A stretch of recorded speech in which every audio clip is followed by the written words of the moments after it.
It's 4 o'clock, so I'd like to call the Ways and Means meeting to order if I could. Do a roll call. Jonathan Anna. Here. Brian Muldrow, he's not here at this point in time. Heidi Nightingale. Present. Ben Vitale. Here. And myself, Elaine Daly. So we do have a quorum with 4 of us. Minutes to approve, November 19th, and the special ways, November 19th, and the special ways meeting, November 19th and the 21st. Nightingale second. Okay, all in favor? Aye. All right. There are no appointments on the agenda tonight. And before we start, I was going to say some of these words at the last meeting, but there was quite a few speakers, so I didn't. But I just wanted to, as the chair of Ways and Means, given my fact that I've had over 30 years of experience working in county government and now on the legislature for 7 years, I wanted to share my perspective on our budget and the situation we find ourselves in. We have debated the 2025 budget, and we continue obviously to come back to the fact that our expenses have grown faster than our revenue. That has been, for everyone in the room, a topic of conversation throughout 24. We can't reverse the decisions that we made and previous colleagues made to have robust budgets and small tax increases for the last 3 years. We had a 0%, a 1%, and a 2%. And I think those decisions are now coming back to haunt us. There are also increases in this budget that are beyond our control. We got that at the budget meeting, the stresses of the building closure, and that's at an unknown cost. Our Medicaid local share increase, the rise in health insurance, increase in retirement contributions, and of course, the overall cost of doing business. We know in county government, and I think voters know too, there are many mandated services we pay for, and a number of those costs have come in higher than we anticipated. And when they do, we pay the bill. We are, after all, the administrative arm of the state of New York, and we administer a number of programs locally. We certainly don't get 100% reimbursement for all the programs that we administer, but we do get almost 28 million in state funding, 13 million in federal aid to support our work. For a number of these programs, the rules are the rules, and we follow them. Job is to determine eligibility and authorize the service, whether we like it or not. Some of our mandated services obviously include prosecuting crime, running a jail, maintaining emergency response, running elections, indigent defense, administering early intervention, paying for services for 3 to 5-year-olds with handicapping conditions, court-ordered mental health services, investigating reports of child abuse, foster care, and of course, the other programs administered by DSS, public assistance, safety net assistance, Medicaid, SNAP, also known as food stamps, and home heating assistance. I suppose the answer is to just cut out what we're not mandated to do, but that's certainly not as simple as it sounds. We're not required to plow county roads. We do need a highway superintendent. We have to mow and do signs. We are required to have a sheriff, a jail, a civil division, but not a road patrol. We don't have to employ staff and accept the Office for the Aging money. Another entity in this community could do that. We are not required to have a mental health clinic, even if it serves as a safety net for our community and a valued partner in law enforcement. We don't have to spend millions on preventive contracts helping to prevent court-ordered placements into foster care. But we will pay the costs over the block grant when we exceed it. There's no mandate for a DMV office, provide planning services to our towns and villages, or to invest in Emerson Park or Sterling Nature Center. We don't do these things because they're required. We do them because our citizens rely on them. And some investments we make are because we want to support things that enhance the quality of life in our community. I think we all want something tangible to see for the taxes we pay. Unfortunately, it is the non-mandated areas for which we have the most control. In order to pay for mandated costs, afford the services we have, we're going to have to make some difficult decisions, and we have started down that path already. We all ran as legislators for this job on a commitment to be fiscally responsible. With a number of mandated costs, we need to exercise discretion where we can, and unfortunately, at times make reductions without crippling services. In order to reduce costs, we need to continue to work with our department heads to assist us, and they have already done that, and we so appreciate those efforts. We can't, in good conscience, continue to spend down our fund balance. As a legislature, we need a strategy going forward that we can all agree on. We didn't get here overnight, and we can't reverse this trend in one budget either.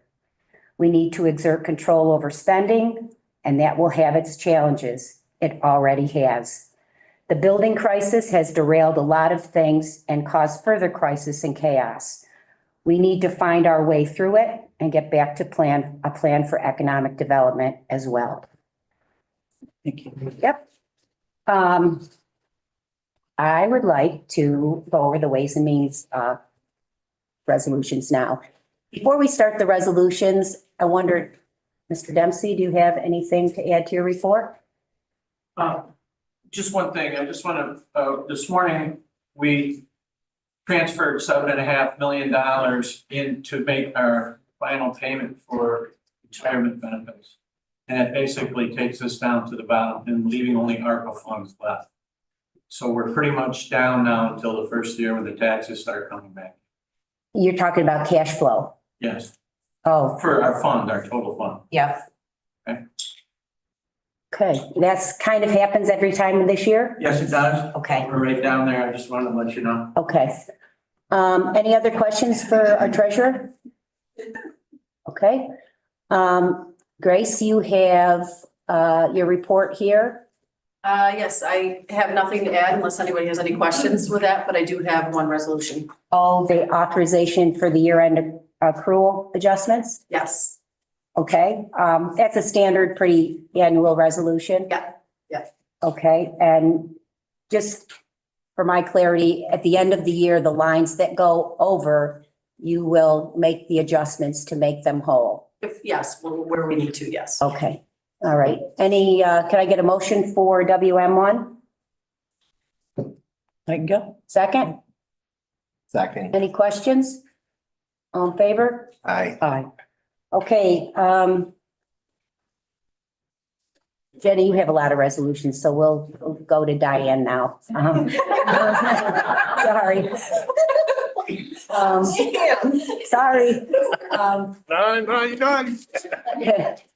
Diane, you are. I'm over here. Okay, do you have anything to add to your, I appreciate the getting that list of positions that everyone had been requesting out of you. Since you made us all get a migraine when you said we have 700 vacancies or whatever you said. But we did get that, and you said you worked with Lynn to get that? Yes, I did work with Lynn, so. Okay, anything more on your, I don't have Your anything report? new to ask or to add. I'll just, if anyone has any questions for me, otherwise I do have one resolution tonight. all right, and that's Ways and Means to enter into an agreement for EAP services, and that's extending the current vendor for 6 more months? Correct, when we go out and look for a new vendor Okay, that, services. they agreed to do that? or- Yes, Oh. it's agreed to do that for the 6-month period for us at the same rate that we're currently paying. Good, all right, can I get a motion for WM2? Second, Second. all in favor? Aye. Okay, thank you. Jenny, it's you. Did you want to go to Amanda first or not? Yes, probably. Okay. Amanda? I just wanted to add that for the energy consultant, I worked with Lori Bradkey from the Finance Department and Lori Coleman from Building and Grounds. Get all of our invoices for all of our accounts. We've sent that over to get audited, so we are full on in the process to getting contracted rates before our contract expires. That's great. That's what it's out. Any questions on my report? Ben has a question. Next month, you're going to be able to tell us how much we can expect to save this next year? I'm hoping to be able to give you an idea. I don't think I'm gonna be able to give you a dollar amount because who knows what the usage is, but I'm definitely going to look at what we spent this year compared to next year at this time next year. Thank you. Thank you. Okay, Jenny. I do have one thing to add to my report. There's pending legislation in the state to change interest rate on delinquent taxes, to basically change it to the prime rate, and it would be set by the state once in 5 years. There's a lot of opposition to this legislation, so we're really hoping that it will be vetoed by the governor. But I just want to make you aware that it is out there and that it's not favorable to counties. Say that again, they want it, So there's a proposed legislation to essentially, it would lower the interest rate. Right now, the Oh. interest rate on delinquent taxes is 12% per year or 1% per month. Right. This would change it to the prime rate, which I think the prime rate is now like right around 8%. Yeah. So it would be a lower interest rate, which essentially, if we're going to take in less in interest, we would have to make it up probably with the tax levy at some point. So essentially, it's benefiting those that pay delinquent and ultimately going to end up impacting the people that pay timely. So so this is individuals, because in some of these resolutions, you. correct. This has nothing to do with my Okay. resolutions. Okay. This is separate proposed Okay. legislation that I just wanted to bring to your attention. That Okay, is being brought forward to the governor now, so we're hoping that it's going to be vetoed. NISAC is in strong opposition to it, and is okay, lobbying on behalf of getting it vetoed. So, all but right, just be aware that that To be keeps continued. coming back up. yep. Okay. So, but other than that, I don't have anything to add to my report. I'll get through your resolutions and start with WM3. So WM3 is to correct a minute tax that was, If you don't, if the committee doesn't mind, I'm going to have her go through them because 8 and 9 aren't going to be moved at all until the budget passes. So if you wanted to discuss all of them except 8 and 9, then Okay. we can move them as a bundle. so WM3 is to correct a minute tax that was authorized last month for the town of Fleming, and this is just on the town portion of a minute tax. Essentially, last year, there was an erroneous town tax levy that's going to be corrected on this year's bill. But to do a minute tax on something that shouldn't have been charged in the first place. I saw it when I was doing the balancing sheets and just wanted to make sure we got that corrected before the bills go out.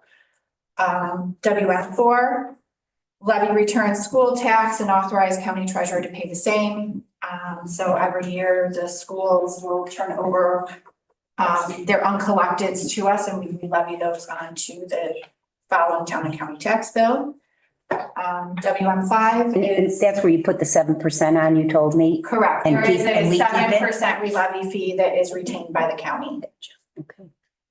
WM5 is levy return village taxes and authorize county treasurer to pay the same. Similar to school taxes, the villages turn over what they have uncollected to us. We add on a levy fee of 7%, which is retained by the county, and the remaining portion is paid to the village during the fiscal year. WM6, levy unpaid water and sewer bills for several towns and the Cayuga County Soil and Water Authority. There is no re-levy fee on that. That just is put onto the tax bills, those charges they weren't paid and they get collected. WM7, taxes provided for the adopted annual budgets of the towns and fire districts in Cayuga County. So essentially our office collects all the information from all the towns and the fire districts, and this is a full listing of those levies that they've adopted. And then 10.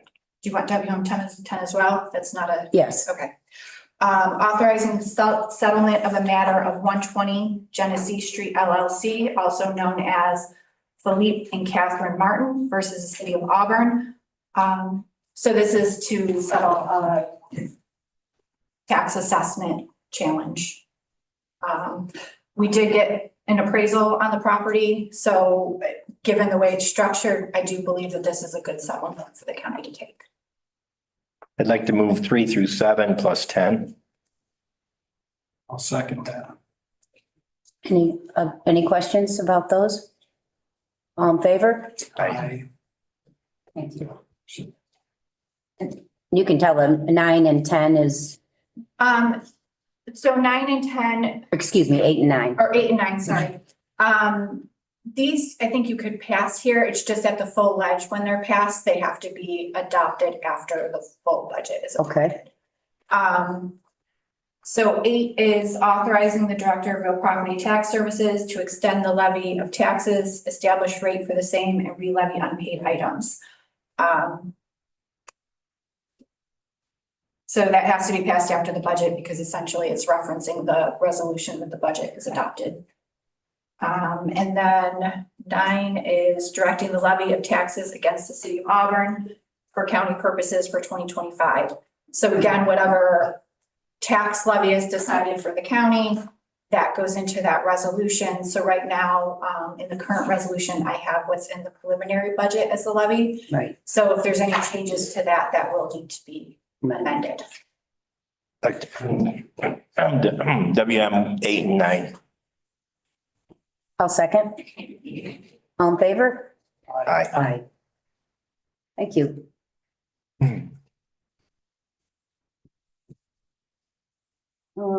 Is there any further business for Ways? Not, I'll entertain a motion to adjourn. Don't. Wait. Nope. The committee. Oh, Jesus, I'm thinking, oh, that's right. Oh, wait a minute, now it's Heidi's turn. I thought, wow, that was good. Yeah, really. I got it, the rest is fine. It's all about me. Nice. Done that for a long time. Maybe we can bundle, Tom, 1 through, whatever they are. Well, maybe we're gonna bundle 1 through 30. No. government ops? All right, sorry, Heidi. No problem, Madam Chair. Health and Human Services had 8 resolutions. Are you the vice chair? That all went through committee and passed unanimously. Vice chair. I'd like to, Pardon?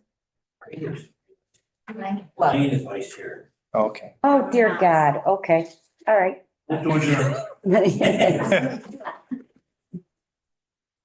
I'd like to bundle HH1 and HH7. These are both motions to accept funds and contract with various agencies. HH1 is authorizing the Commissioner of Social Services to accept the CAPTA CARA funding and contract with the Cayuga County Mental Health for a part-time behavioral health clinician, which would be embedded in the Child Welfare Service Department. And 1 and 7, Heidi? and 7. And this would be accepting state aid so that can sign contracts with various human service agencies for services to individuals with disabilities. This comes from the Director of Community Services, our mental health center. You want a motion for 1 and 7? Yes. Make a motion. Second. All in favor? Aye. Aye. HH2 is authorizing the creation of a temporary leave bank for a employee in the Department of Social Services. I'll move that. Second. All in favor? Aye. HH3 and HH4, I would like to bundle. 3 is authorizing the Commissioner of Social Services to fill a caseworker vacancy in the Child Welfare Unit. HH4 is authorizing the Commissioner of Social Services to fill a caseworker vacancy in the Adult Protective Unit. I'd like to make the motion plus add 5 to it. Okay. HH5 is authorizing the Commissioner of Social Services to fill a senior clerk position in the accounting unit. I'll move 3, 4, and 5, and you did send some additional information I did. on to I everyone on did. So if there's 5. any questions or need for clarity about HH5, I could provide that regarding the senior accounting clerk. DSS has a total of 9.5 positions that are budgeted in the 2025 budget, and that's down from 10.5 that were budgeted in 2024. Currently, DSS accounting has 7.5 of those positions filled. 2 are vacant, an accountant and a senior clerk. The current staff has has been asked to absorb the work of the resource consultant, accountant, and senior clerk. They are over capacity to accomplish this work, and if they don't provide the manpower, there's the belief that even more resignations may occur in the unit. The clerk can't take on the responsibilities of the senior clerk, one, because it's out of their work title, and two, because they simply don't have the capacity to take on additional responsibilities, and especially since the building closure. The logistics of accomplishing the clerk duties such as scanning and mail are taking so much additional time because of the travel to the various DSS locations, which include county, the college, mental health, the health department, the highway, and at our not-for-profit CAP. That DSS mail machine is now located at the car building with finance. And the building closure has in no way reduced the volume of work that it has completed, that has to be completed. In fact, it's kind of complicated the way that the work is being done. The DSS budget is $50 million, and the DSS accounting unit processes millions of payments annually. They utilize multiple computer systems, both county and state, to generate and track payments. Then they take these expenditures and determine the best way to claim them, maximize the reimbursement to Cayuga County, which reduces our local share. So just an explanation about the critical nature of the senior clerk. So you made a motion for 3, 4, and 5, Ben? Yes. Do we get a second? No. All right, I'll second. All in favor? Aye. Great, thank you. HH6 is an authorization to fill, or to accept funds, I'm sorry, from the Cayuga County Legislature and the Director of Community Services for dialectical behavioral therapy certification. Move it. Second. All in favor? Aye. Aye. Okay, And then HHS is also authorizing the chair of the Cayuga County Legislature and the Office for Aging to sign annual contracts with various subcontractors. This always happens at this time of year. A lengthy list is provided in the resolution. Move it. I'll second. All in favor? Aye. Aye. Okay, great. Next on the agenda is government operations. There are 4 resolutions for government ops. GO1 designating December 12th as the date to annex the tax warrant. GO2 is to designating newspapers to publish Cayuga County matters for the year 2025. I believe we do this annually.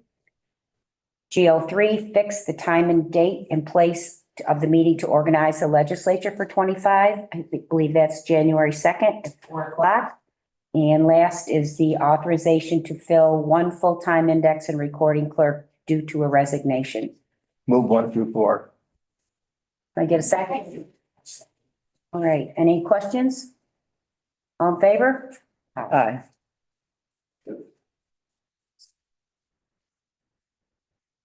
Okay, Ben? Okay.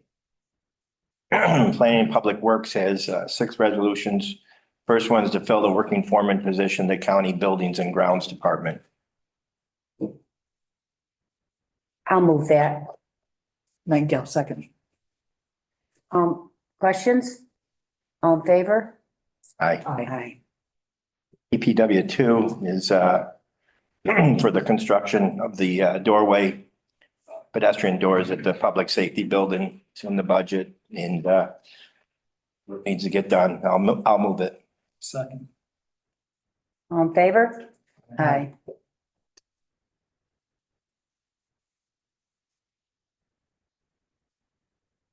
Okay, PPW 3 and PPW 6 are authorizations to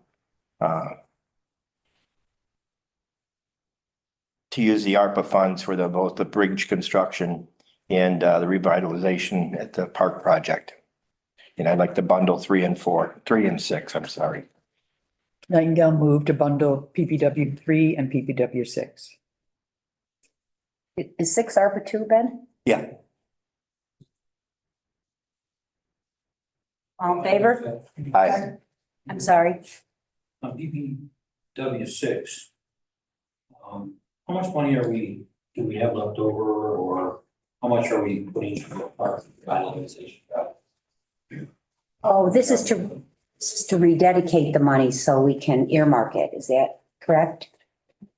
Then you can answer. These are all the restricted funds. Yes. No, No, no. no, this, It has to be appropriated. It has to be renewed to be used at Emerson Park by the end of 25. It's non-restricted, but it has to be dedicated to a contract or a project or. Correct. And your question, Mark, was how much is left of the million? yeah, I mean, I thought we spent money out of that fund for the bridge and doing the other little pavilion thingy there. I thought that's where that money came from. We pulled several projects from it. Several projects that we've done this past year have come from it. I don't know the exact number. It's 700,000 probably is still on that needs to be. It's still in the capital H that started in 21. And it's been suggested that to continue to use that money that we would like to do the bridge project. It's gonna absorb obviously those funds because of the cost of it. So this is a mechanism for carrying that money into next year, because obviously we're not gonna build it before December 31st. Let me just clarify a little bit. The reason we're doing this resolution is because the funds have to be 100% committed by the end of this year. But we actually would either have to have a purchase order or a contract. So we're basically doing a contract with ourselves, that the legislature is doing a contract with the Parks Department to kind of meet the federal requirements of the ARPA funding. So it's really not a change of what we've committed beforehand, but we had never said in those other resolutions to enter into a contract. So that resolve at the bottom where Andrew says the entering into the contract is kind of the critical part of what's different with this resolution. And we added that to the highway one also. Because you need a contract or a PO to show that it's been committed. Is that what Yes, you're saying? resolution is not good enough. Uh-huh. So we will do the same thing in the highway resolution that we passed for the work on the bridge. It will be a contract between the highway department and the legislature. So, and this was something our auditors actually discussed with us that we should be doing this. So that's really what those are. Okey-dokey. Okay, Thank you. PW 3 and 6, we got a motion in a second? Did we? Yeah. Yep, all in favor? Aye. PPW 4 is to authorize the filing of the application to the state for the household hazardous waste program that we run. Move it. I'll second it. Questions? All in favor? Aye. PPW 5 is to authorize the agreement for the complete design and construction documents for the rehabilitation of the entrance to Emerson Park. And this has been budgeted for this year. The money's there. So we want to get it done before the end of the year. I'll move it. Nightingale, second. Questions? All in favor? Aye. Aye. Okay, Jonathan? Madam Chair, just some public safety, no resolutions. Beginning with JP 1, authorizing the chairperson of the Cayuga County Legislature to sign contract amendment with New York State Office of Indigent Legal Services. JP 2 authorizes the County of Cayuga to accept the 1954 Freightliner from donation from Genoa Fire Department to be used as a training vehicle at the fire tower. JP 3 authorizes the Sheriff's Office to accept funding through the GIV grant, the New York State Division of Criminal Justice Services, and to amend the sheriff's grants and overtime budget to accept the funding.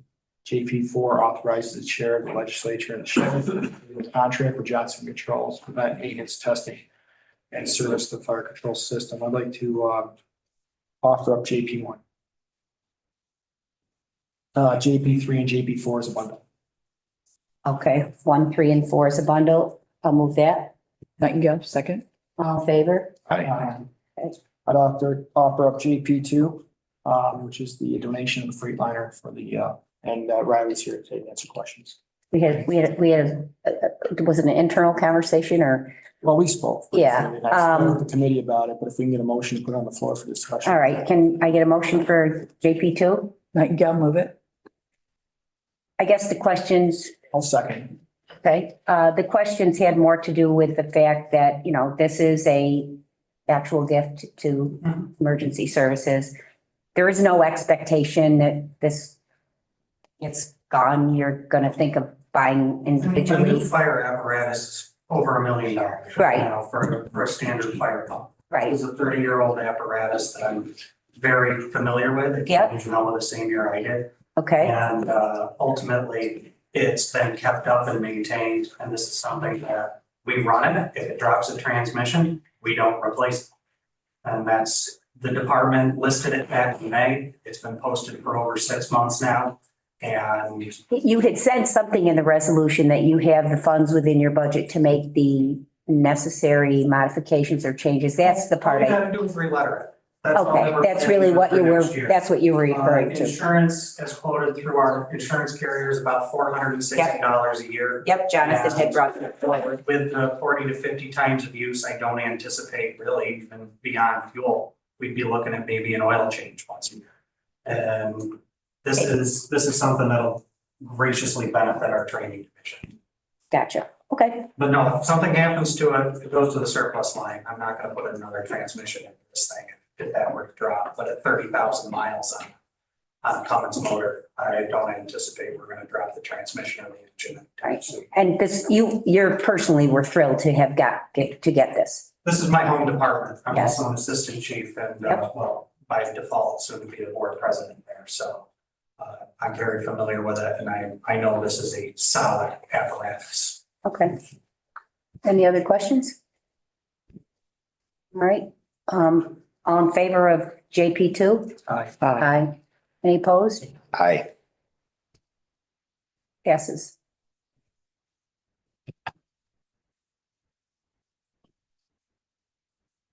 Can I say it now? Yeah, There's no. We'll let you. I'd entertain a motion to adjourn. second. Anybody in favor? Yes. Yes. Favor. Oh, we got that question.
Then we're going to take a break. The public hearing has been advertised for 5:30 for the budget, so we are going to stick to that. So we'll reopen the meeting at 5:30 for the public hearing. Fred is very happy with their. Rule Follow the rules. And then we will go from there. So I just want to let everyone know. So we're gonna get started in just a moment.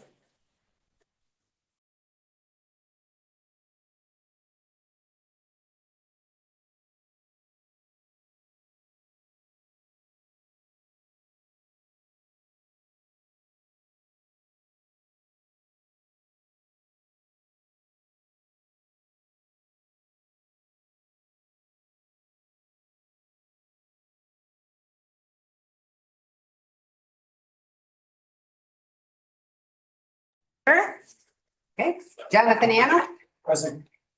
Ben Vitale, Here. Tom Wenzel, Bob Shay, Gift. Hans Putner, Mark Strong, Here. Heidi Nightingale, Present. Elaine Daly, Here. Stephanie Vito is excused, Brian Mulgrew is excused, Aileen McNabb Cole. President, please stand for the pledge of allegiance. I pledge Pledge allegiance to the flag of the United States of America and to the republic for which it stands, one nation, under God, indivisible, with liberty and justice for all. Please remain standing in silence.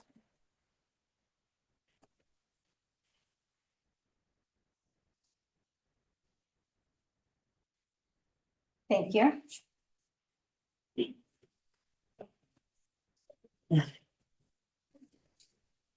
Tonight we have a presentation. This is a presentation on broadband in Cayuga County. David Botar, the Executive Director of Central New York Regional Planning and Development Board. He's here tonight to talk to us about a grant that's coming through for Cayuga County that we might take advantage of. So he's going to give us a little bit more detail. So you're welcome to approach the podium. Thank you. Your own risk.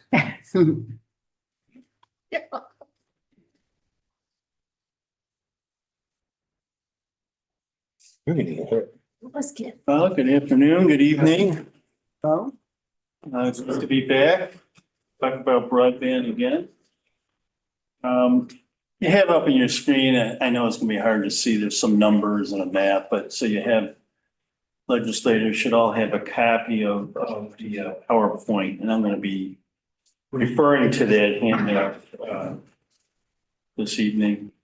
Let me just give you really a lot of what I'm going to cover this evening.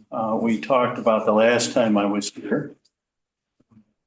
I believe the Ways and Means Committee, and I know I've presented to the Planning Committee previously.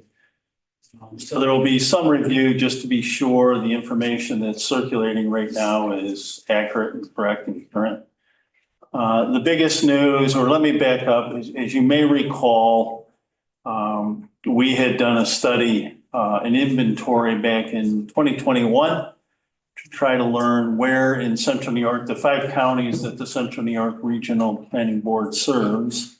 So Cayuga, Cortland, Madison, Onondaga, and Oswego counties. There's been obviously over the years, certainly recently when we all went through COVID, particularly, you know, the talk about who has broadband service and who does not.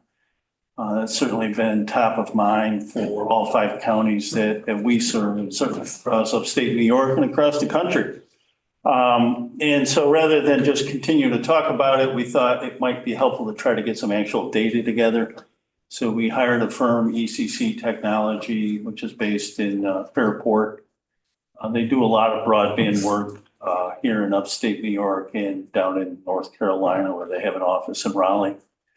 And they actually put people in the field, in a car, a couple people in a car, literally visually observing where you have fiber broadband networks in the rural areas of each of our 5 counties. So typically in the more developed areas, the more urban areas, you know, city of Auburn, certainly. Spectrum's been very active, Verizon's been very active, where you have density of homes and population.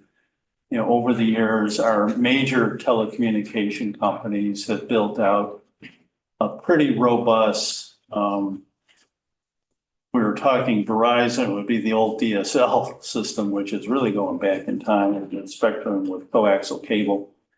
But in most of the urban areas across central New York, you do have residences and businesses and schools, municipalities.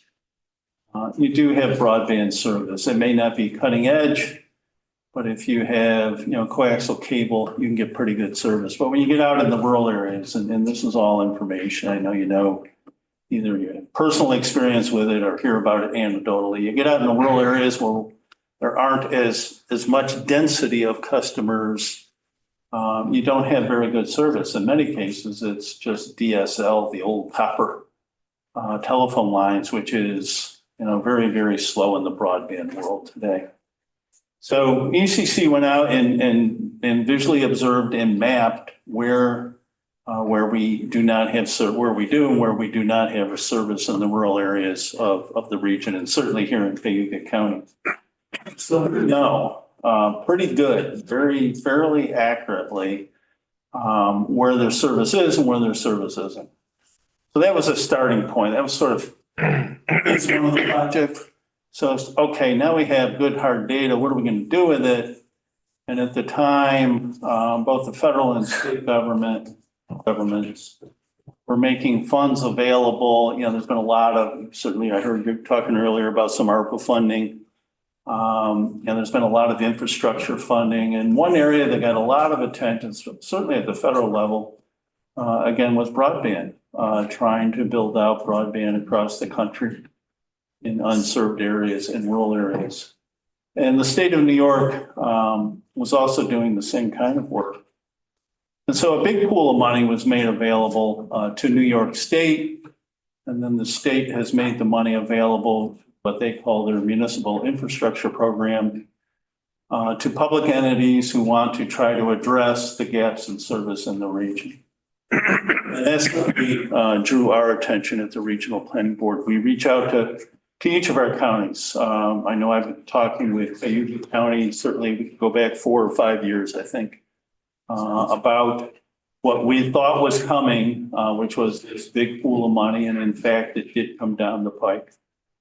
A number of counties in this region, a couple of counties have stepped up earlier in the process. So Madison County, even before the federal ARPA funds were available, they got a big grant from the U.S. Department of Agriculture. It's called the Reconnect Grant. And they're building out what will be county-owned fiber in Madison County as we speak in all their unserved areas. And they had the database that we put together as the basis for knowing where to build. And then Onondaga County, they took a little bit different approach. They did take ARPA funds. They issued a request for proposals and ended up choosing, interestingly enough, Verizon to build out in the unserved rural areas. It's primarily southern Onondaga County and a little on the western side of the county. They entered into a contract where the county was putting up about the county was using about 75% of the cost of their ARPA funds to cover the cost of building out, and then Verizon was putting in the other 20 to 25%. That project is done. They have built out in just about, I think they've completed the project. So all unserved areas in Onondaga County are now served. That doesn't mean every home has subscribed to the service, but the fiber line is out on the road. And then if a home wants, homeowner or a business wants to, enter into a subscription, they have the opportunity. I don't know if it was the last time we talked, but beginning of this year, the state became very aggressive, taking this federal funds. Happens to be, it's from through the U.S. Treasury Department. This is a little bit unusual funding source that I have never worked with before. I don't think many people in upstate New York, but U.S. Treasury Department established what they call the Capital Fund. From the Capital Fund, they made an allocation to New York State of $300 or $400 million, and the state chose to use it to build out broadband. And they put out an opportunity to make application, and we submitted an application. We, the Regional Planning Board, were the applicant. It was about a $30 million funding request. Someone mentioned to me earlier, it was the longest of the long shots, and it certainly was. The Hail Mary, said. But we took a shot at it. They had 3 rounds of funding, so round 1 is where we were competing. We got very close, but we didn't get it. And then they had a round 2, and then round 3, which was in July of this year. And we reapplied in round 3. I think the application was submitted on July 12th. Made a little change in the application. So our original proposal was to build out fiber in Cortland, Cayuga, and Oswego counties. Because again, Onondaga and Madison were already taking care of the problem. In round 2, Oswego County chose to go in with their own application. And they're waiting, they're very close to a formal funding award as we speak. So since they submitted their own application in round 2 and we did round 3, we took Oswego County out of the application and submitted for Cayuga and Cortland County. And what you see in the map, if we can go to the map, as the proposed route and the handout, I apologize, I didn't have a handout for everybody in the room, but what you see, I mean, that's the formal summary page that the state's Connect All office has put together in our for our funding application. And as you can see, or maybe you can, if you know your geography well, and I'm sure you know your county, but starting in Cortland County, in and around the city of Cortland, you see a proposed, routes that we're proposing, and then across southern Cayuga County, then obviously going south to north. There's a main trunk line that goes from the eastern edge, east of Auburn over to downtown Syracuse.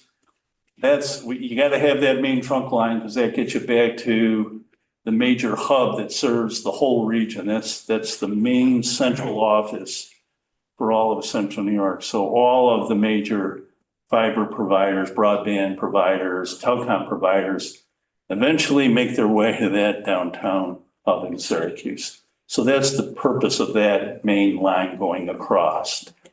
But the key element of the proposal obviously is right here in Cayuga County. So we're proposing the overall network that we proposed in our application in July, approximately 275 miles, a little over 50 miles in Cortland County, and then 200 miles here in Cayuga County. And then you got that 25-mile trunk line going back to the city of Syracuse. That's what we submitted to the state. And we're sticking with it for now. Now, the exact location of that route, if we get a funding award, we get to the next step in the process. And we will refine the precise location of that route. But that gives you, I think, a pretty clear idea of what we're talking about. There's a lot of data behind that, but I have other maps that shows the actual addresses that are unserved here in Cayuga County. And clearly where we drew that route was to try to get as close to as many of those unserved addresses as we could. You also want to get close to certain what they call community anchor institutions. So municipal buildings, libraries, schools, things of that nature. Clearly we have a line going, very close to the western edge of Auburn. It's to introduce some competition into the Auburn market, to draw customers to this broadband network, to help assure its financial viability in the long term. So there's a little bit of a science, a little bit of an art to where you draw the lines and where you want your route to go. Where we're at right now is we're on the threshold of the funding award. I'm sure Many of you, certainly in the Ledge, saw the press release in the Auburn Citizen a couple of weeks ago, I believe it was. I think the governor's office got a little ahead of the State Connect All office, but they announced a funding award to the Central New York Regional Planning Board for this project. The funding award, what our application is for, is $26.1 million. I know I mentioned previous meetings that would clearly be the largest capital grant we've ever administered. But that was the request. That is the request. That is what I'm calling today tentative funding award from the state. So we are right on the threshold. We should receive in the next week or two the final, what they call them, incentive proposals through this program. We should receive we have the draft incentive proposal. That's what is reflected in that summary sheet. That's the state's summary sheet for the $26.1 million. And we should get the final incentive proposal in the next week or two. The key element of the incentive proposal is the commitment of the interim financing. We have to prove to the state that what we proposed in the application, the interim financing that I've been discussing with you, Cayuga County and Cortland County, is in fact forthcoming.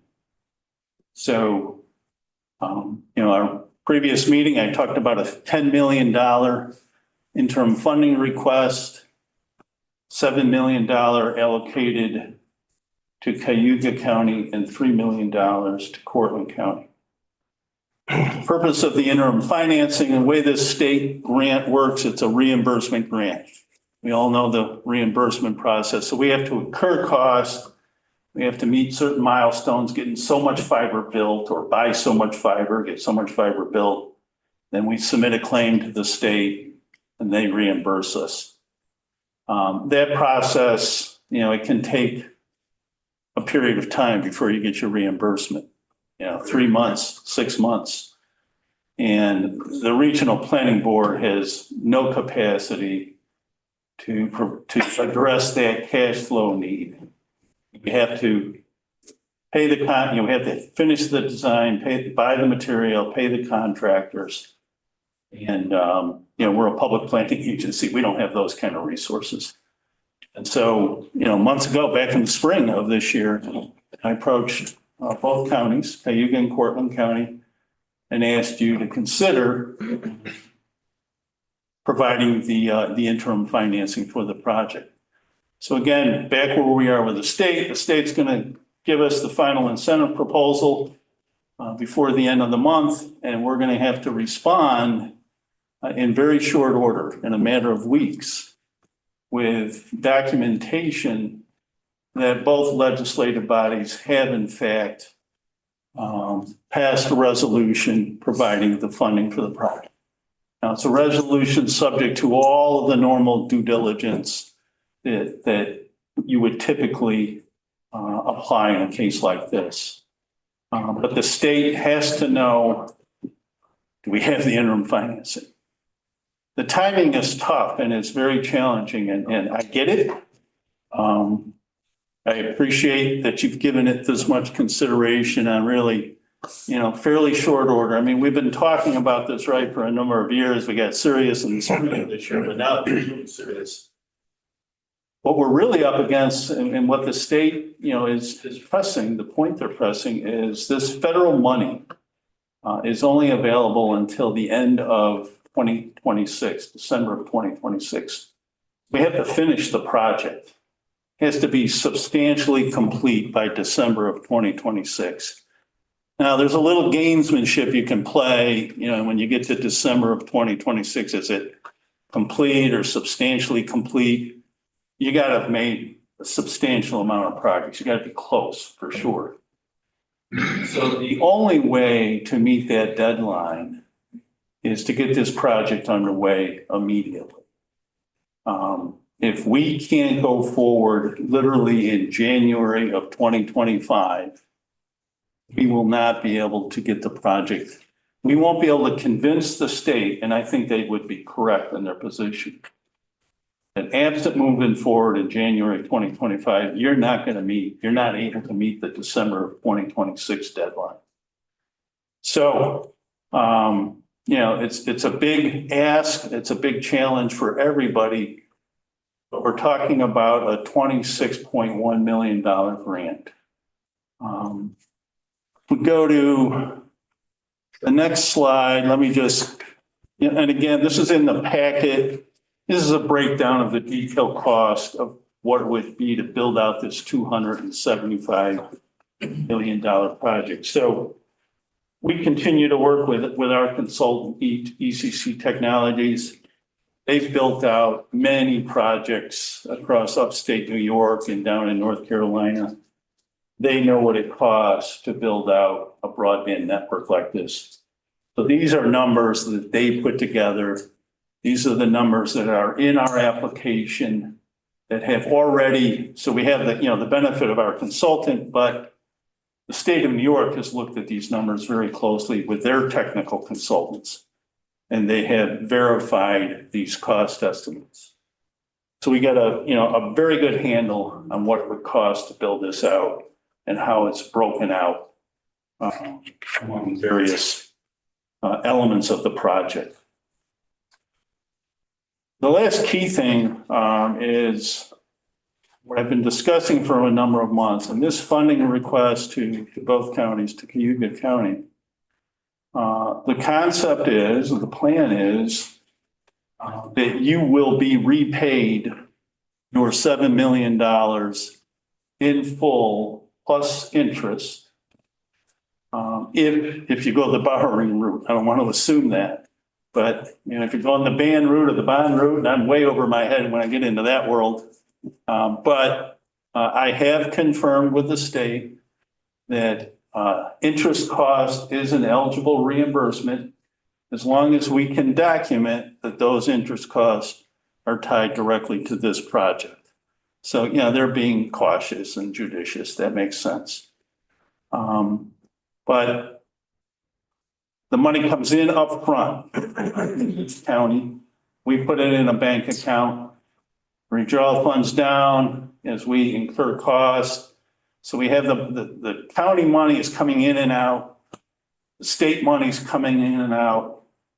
It'll be certainly a cash flow challenge during the 2 to 3 year period. It'll take one to complete the project, get all the reimbursements from the state, and get everybody paid, including the 2 counties. So what we did, again, with our consultant, is put together, a preliminary cash flow schedule. And this isn't tied to, cost per month. This is a high level, but what it's meant to demonstrate to you is you see your money coming in, and by year 3, you see all your money coming back to the county. So, year 1, you see the $10 million is listed as cash. That's the county money, the $7 million from Cayuga and the $3 million from Cortland. That comes in again at the front end of the project, Q1, first quarter of 2025. That money's in our bank account. That way we know we got cash flow in place to be able to go forward with this project and sign contracts. Capital cost in year 1, projected to be a little over $16 million. So again, I see the deficit, but again, this is a cash flow schedule. Money's coming in, money's going out. So we have the county money, and then we have the reimbursement. That is the funds, the grant funds back from the state. So the $6.5 million. So at the end of the year, if we were to tally everything up and stop everything, for a moment in time, we'd have $360,000 in the bank. We go into year 2, we start generating a little revenue. So we've built out some infrastructure already. So we're signing up some customers and starting to actually generate revenue in year 2. which again would be 2026. We have additional capital costs of $9.9 million. And then a big reimbursement from the state, a little over $13 million. The state has already outlined in the incentive proposal, their approach would be to provide for 4 reimbursements during the course of this project. So what we're showing you is a reimbursement in 2025, 2 reimbursements coming from the state in year 2, 2026. And then as you go down in this spreadsheet, you see an interest line. That's the interest cost you've incurred, you and Cortland County have incurred if you go the borrowing route. That's reflected in this statement. And then we finish year 2 with $3.1 million. Project should be done at that point. All the claims should be submitted to the state, the final claims. So now we're in year 3. We start the year with a little over $3.1 million in the bank.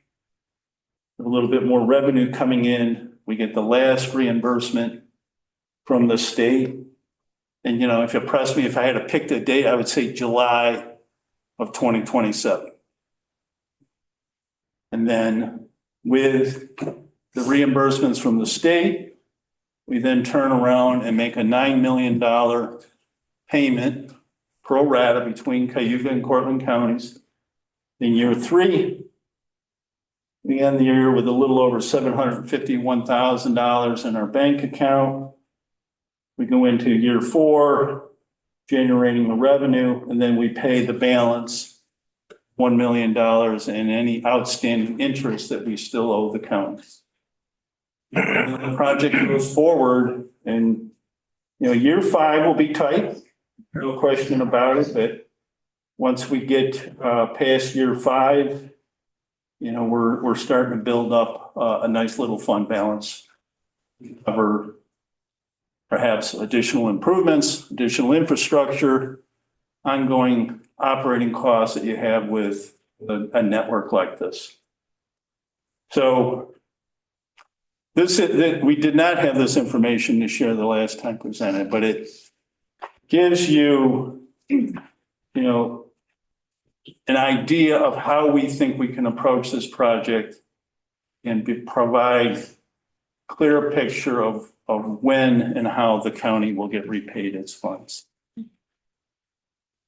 So that's it in a nutshell. Again, we're very, very close. It's gonna happen like this. They're gonna send me the letter next week, or I would say next week, but maybe the week following, and they're gonna say, you got 2 weeks to get back to us to prove to us that the 2 counties have stepped up. Now, they're not expecting the money to be sitting in our bank account on December 31st.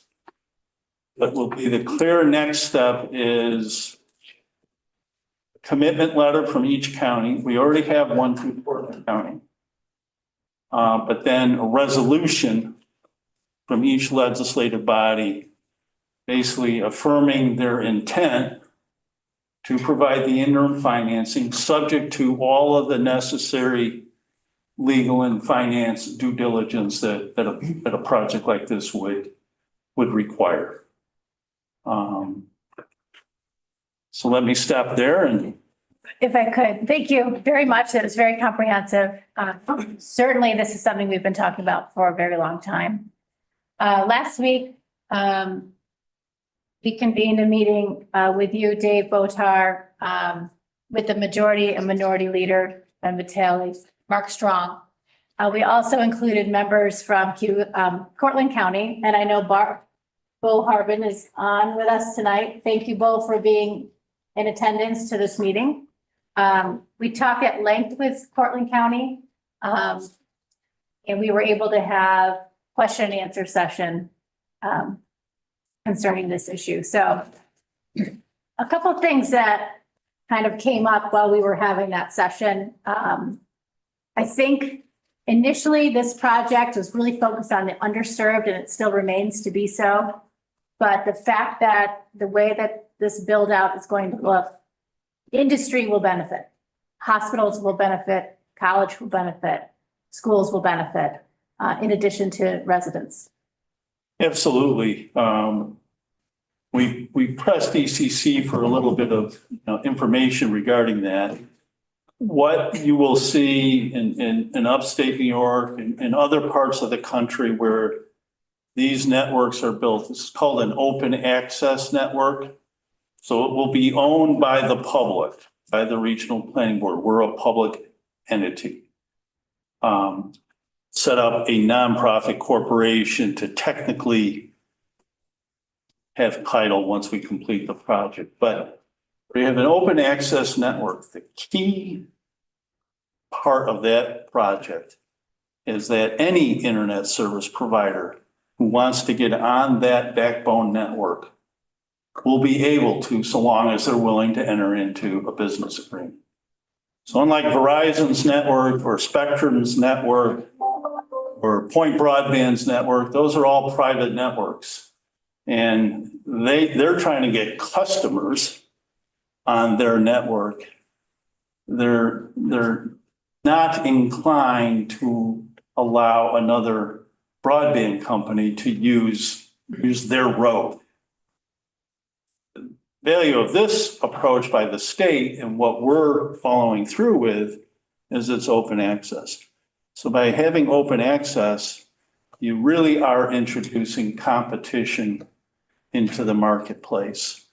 We're fortunate. We have a fairly strong broadband network in upstate New York, but it's controlled by a handful of companies.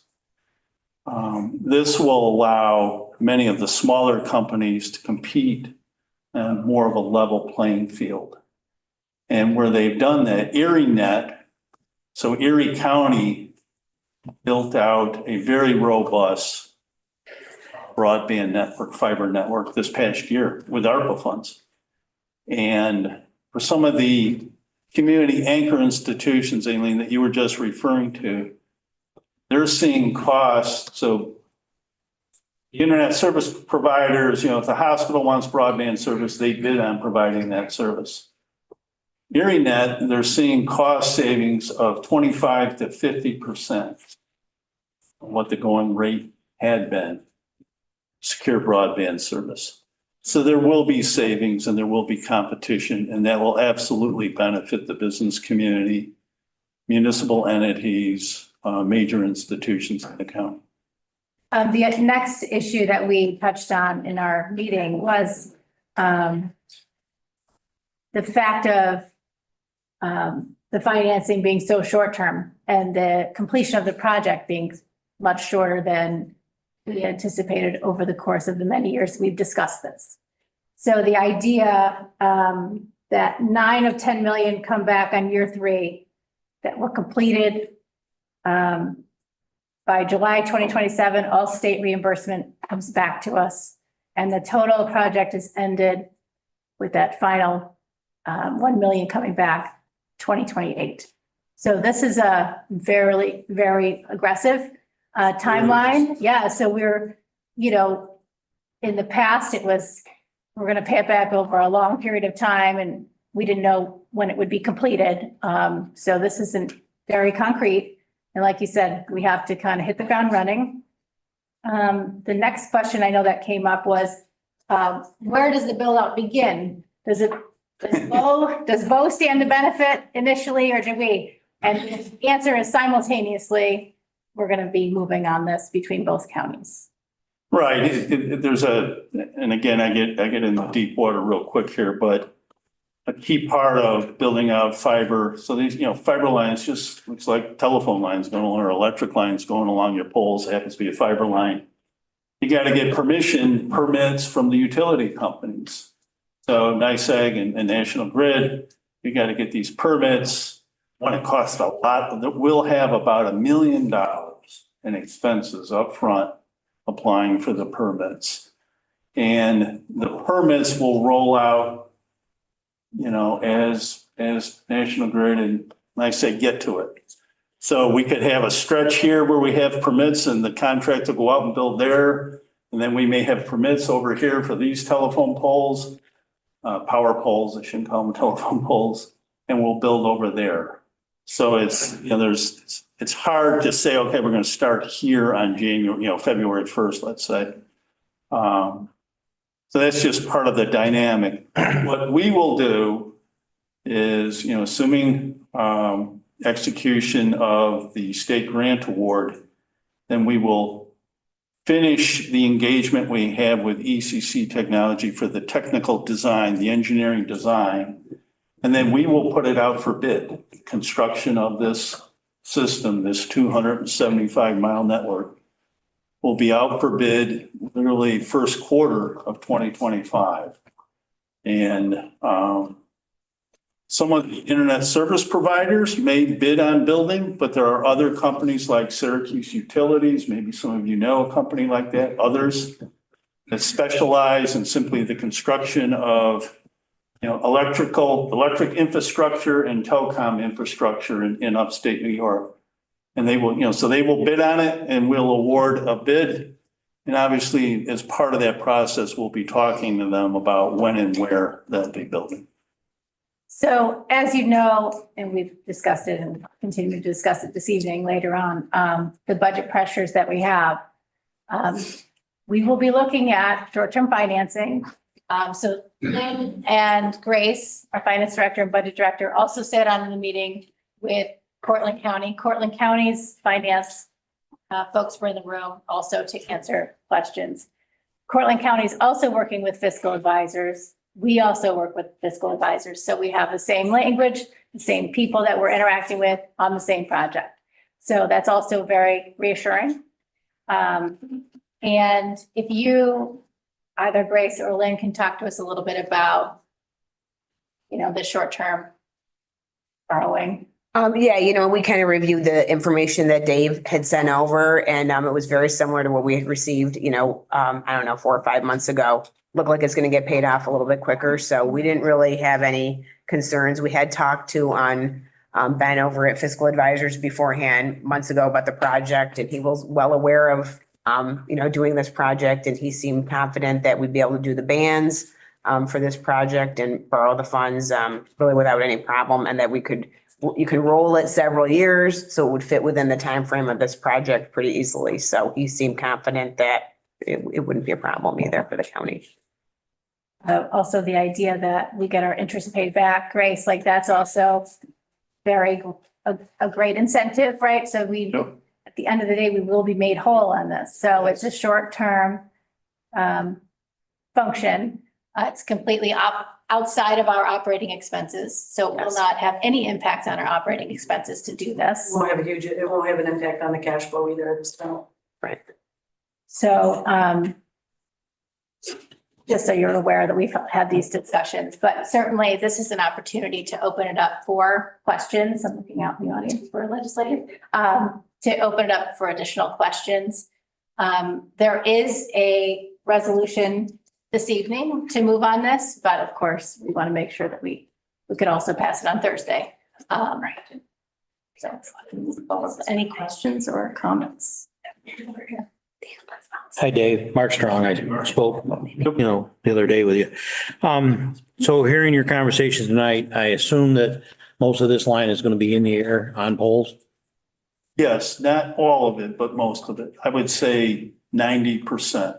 I guess my concerns and question, and you know, obviously you don't have to answer it tonight, but at some point in time, is that, you know, obviously we have, you know, a lot of tree storm damage, lines get knocked down, poles get knocked down constantly. I assume that there's some sort of, you know, repair, you know, when these things happen. Who's responsible for that? Is it your company? Is it the homeowner or the subscriber? Where does that? So it gets, you know, it's not tricky, but the line that's out on the road, if that gets taken down, that's our responsibility. Now, keep in mind, again, the regional planning board, we will transfer title to a nonprofit that will set up in cooperation with both counties. We're not going to have our own crews out in trucks. What we're using as the example is the Southern Tier Network. which I think you've heard me talked about. I know you have. So a very similar network has been built out, started in Corning. Now it's 600 miles. It was advanced by the regional Southern Tier Central Regional Planning Board about 10 years ago. And initially there was a $10 million grant from the Corning Corporation to build the first 200 miles. Now they're out to 600 miles and growing. So Southern Tier Central set up a nonprofit corporation called Southern Tier Network. The Southern Tier Network operates their 600-mile system, for the past however many, 10 plus years now, with an office of about 6 full-time employees. What they do is contract with companies to maintain the network. So if a tree comes down and takes the line down, one of these companies is sent out and they maintain it. Okay, thank you. I got one more if I may, ma'am. I'm looking at all the red lines and stuff, so I'm assuming that's like a main border line. So, and I'm speaking of my district, we get up into the Sempronius, Niles, them areas I've seen from your other maps. We do know that there are areas lacking. How, is this project putting lines up to there, or is that, that's my question. How is that gonna work? Yeah, the way it'll work is, so view this as the backbone. Okay, and then we're building this backbone on the public dollar. Mhm. So the internet service provider does not have that cost. What they will do is they'll come along and they'll build lines off of this backbone to get to those customers on their nickel. Okay. That's exactly what has happened throughout the Southern Tier Network. And then a related project up in the North Country that the Development Authority of the North Country has built. It's actually a more robust network. If you can find a way to finance the backbone, and the only way to really make it work financially is you got to get these grants, then the small, whether it's small or large, the internet service companies, they can afford to pull the line across to the smaller roads, the smaller streets, the individual residences' homes. Thank you. Yep. Any other questions? I'd like one. Dave, who's gonna be overseer of this project, the physical construction of it? I know you spoke of the permits. You've got 2 strikes against you. One is getting permits and right of ways. And the next thing is to get the proper physical placement of the lines up to where they should be. So is there somebody that's gonna monitor that and? Yeah, ECC technology. ECC will? Okay. We will manage the grant and the county funds. That will be the regional planning board's responsibility. But we will have a contract with ECC technology. Again, the design and then construction supervision, make sure it's being built out. Okay. So we don't have that expertise, that's for sure.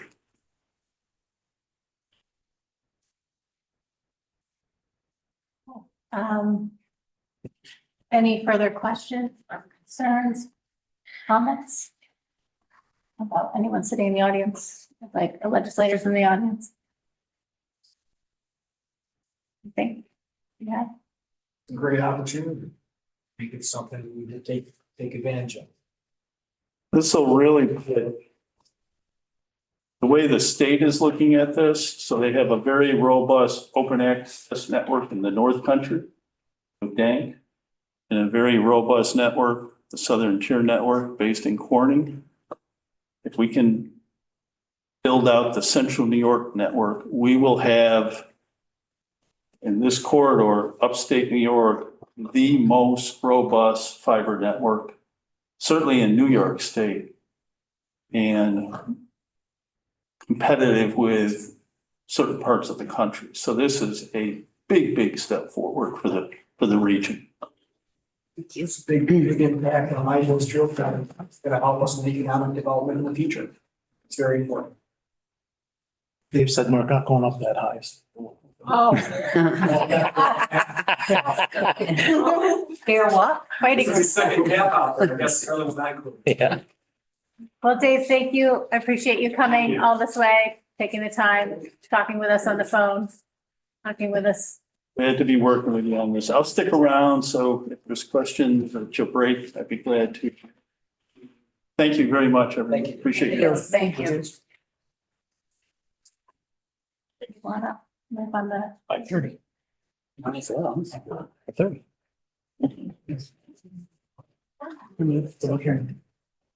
Okay, at this time, I want to turn your attention to Ledge 1, resolution on the agenda.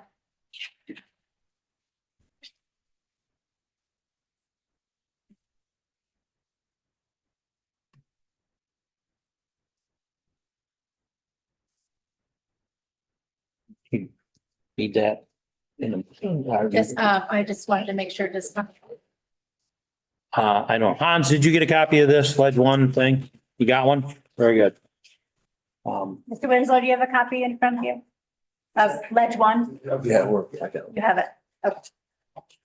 So Ledge 1 is authorizing the execution of a commitment letter to the New York State Regional Planning and Development Board for CNY Net Broadband Network Project. I'm going to go through this fairly quickly. Too much time. But Cayuga County Legislature recognizes the importance of accessible and reliable broadband service and support economic growth, educational advancement, and community development throughout Cayuga County and Central New York. And whereas Central New York Regional Planning and Development Board has submitted an application to New York State Connect All Office under the Municipal Infrastructure Program Phase 3 to support the development of broadband infrastructure referred to as CNY Net Broadband Network Project. And whereas the proposed CNY Net Broadband Network Project aims to construct a 275-mile open access network that will deliver essential broadband services to unserved and underserved rural communities in Cayuga and Cortland counties. Whereas they've requested a grant of $26.1 million to support the development of this project.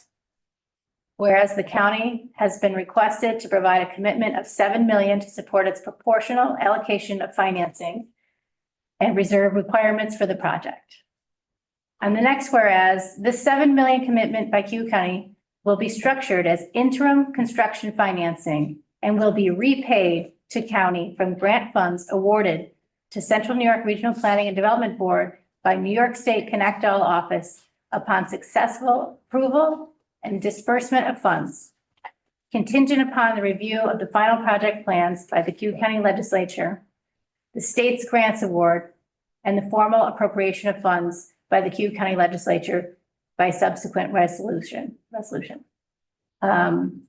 It's contingent on both Cayuga and Cortland counties contributing to the project.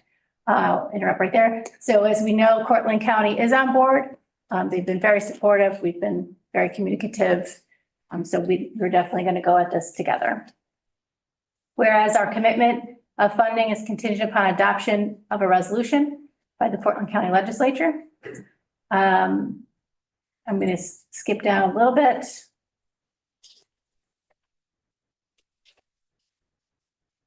The first result, the chair of the Cayuga County Legislature, upon review by the county attorney or designee, is hereby authorized or directed to execute a commitment letter to the Central New York Regional Planning and Development Board to confirm Cayuga County's support of the CNY Net Broadband Network Project to provide a financial commitment to the amount of $7 million as outlined in the letter. Be it further resolved that the commitment of financing is expressly subject to the review and approval by Cayuga County Legislature of final project development plans, the New York State Connect All Office Municipal Infrastructure Program, grant award and disbursement agreement, and a formal appropriation of funds by the Cayuga County Legislature and Cortland County Legislature. And be it further resolved that this commitment of financing is expressly subject to compliance with seeker. So that's our resolution this evening. This binds us to a commitment letter to get the ball rolling. So can I get a motion, Ledge 1? I'll move it. I'll second it. Any discussion on Ledge 1? Hearing none, all in favor? Aye. Any opposed? Get it? Yep, Yeah. okay, that's passed.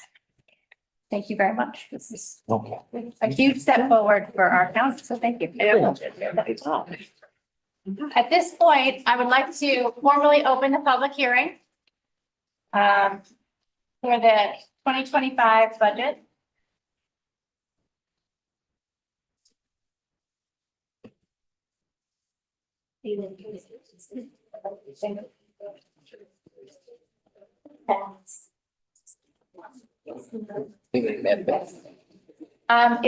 If anyone in attendance online would like to call in,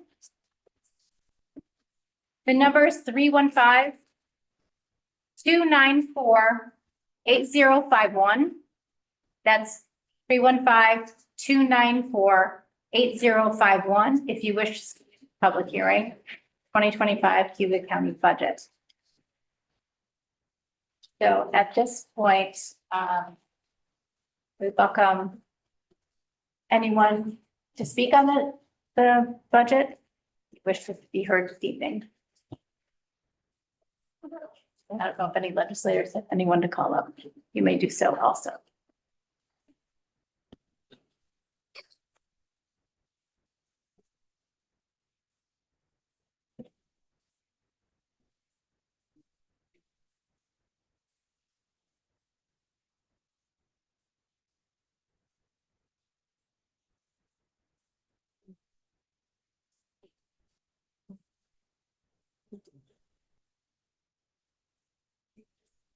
I mean, that just like, yes, yeah.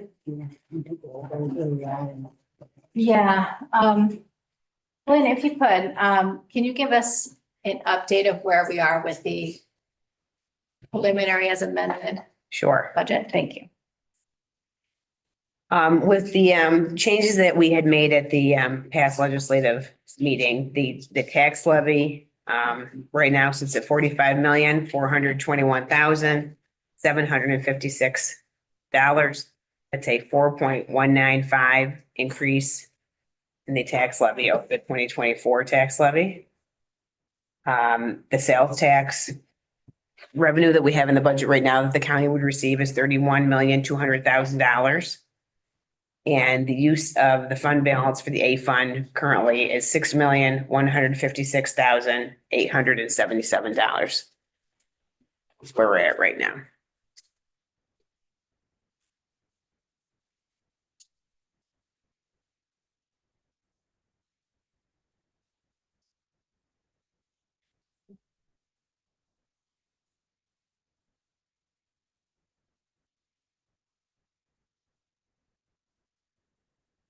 Any questions on anything she's provided so far?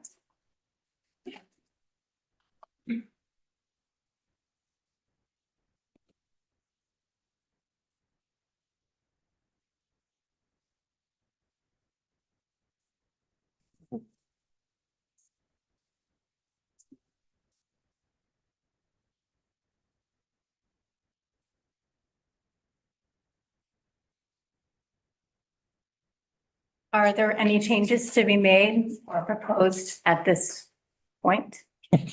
Yep. Madam Chair, on, in the county budget, page 46.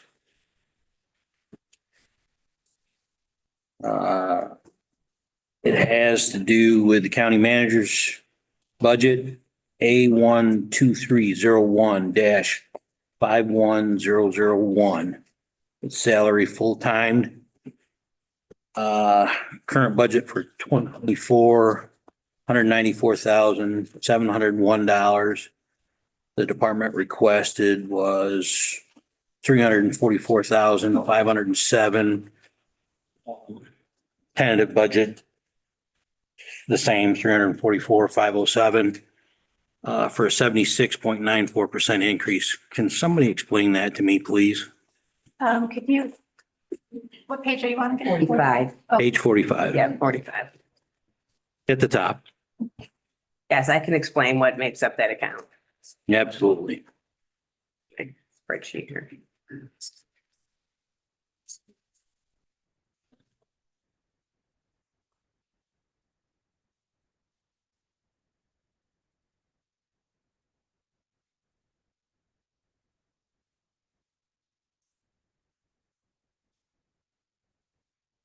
Okay, the $344,507, that represents the salary for the operations officer at $80,322, the secretary to the chairperson at $49,000, the county manager's position at $142,000, and it includes 60% of my salary, $73,185. Okay, so in 2024, we had all those positions. Not the county manager. That was added during, it was not in the original 2024 budget. It was added during the year. That is the change.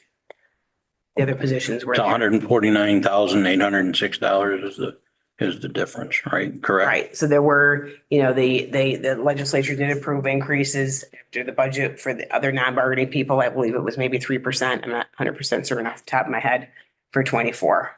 And then during the year, we added the manager position. The budget. Okay, so when we go down to the tally line, I guess down to the first line here. I mean, added into this is obviously health insurance for that person, retirement for that person, workers' comp goes up. So all of the fringe benefits go with a whole nother position being added in there. So when I do these budgets, I mean, I have this spreadsheet of every individual person budgeted in every account like that. So I mean, I do have that type of detail for every single account in the budget. So what actually people have for health insurance and all of that, right? Yes, we budget what the actual, when people actually work here, we budget their actual health insurance costs. When I have a vacancy, I usually do an estimate and I budget individual. Because some people will take family, some people will take nothing. But when people work here, obviously we budget what they currently have because that's the cost we're going to have to pay during the year. So we budget exactly what they have as coverage. So on this printout that I have here, secretary to the chair of the legislature. It's not in this account. It's in one, it's not in there. There is another. There are vacant positions on that spreadsheet. You have to, I guess, know how to read this. So this is it's budgeted here. Other secretary budgeted for the legislature. Tom, do you have that other position for the secretary to the chair of the legislature? Yeah, it was under account 10101. It may be listed on this report. It is not budgeted. I mean, I didn't give you this report. I can tell you it is not budgeted in the other account. In the other account, we have only the legislators are budgeted. $200,000, $424 is made up of all of the legislators and the legislative chairman positions. There's no secretary up there. There's old positions. See how there's old ones here? There's no money. There's no money there. So this can be a little confusing because it does carry old positions. It used to be budgeted over there years ago. Okay, so the increase on this line here of $230,140 is it basically to cover the position of the county manager and the added increase in pays to it would have been the raises that we already got in 24. Right. There are no raises in there for 25. So those were and it was like 2 or 3%, I think. It's really the fringe benefits that go with that position is what's making it go up by so much, not just the salary of a person.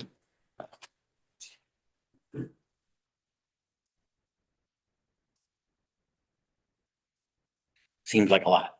It is. 84% increase is a lot on that specific line. Plus, Lynn, it wasn't very well known that any percentage of your salary was in there. It wasn't. It always has been for years. I mean, I'm going to go back at least 10 years. That part of my salary is budgeted in there. The other part's in the health department and the other part is in social services. It's split.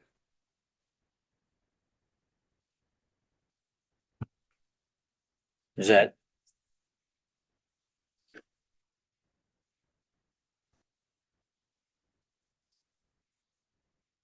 I know this would be an extremely touchy subject here. So currently we do not have a county manager.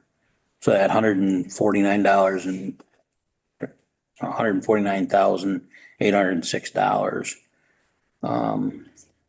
142, I don't know where you're coming at. The other is probably the raises that people already,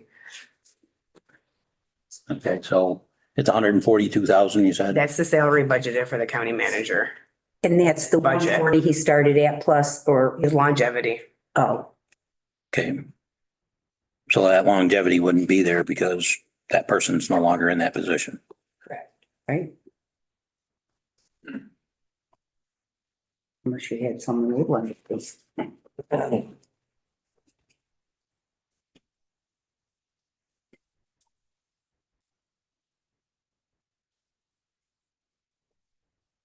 I'm at a loss for words at the moment. I have a feeling, but feelings don't count when it comes to budget.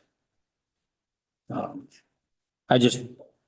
want it to be known that there's an 84% increase in that budget line, and it's concerning. That's one of the ones that I have. I've got others, and by all means, anybody can go ahead, or I'll just keep going.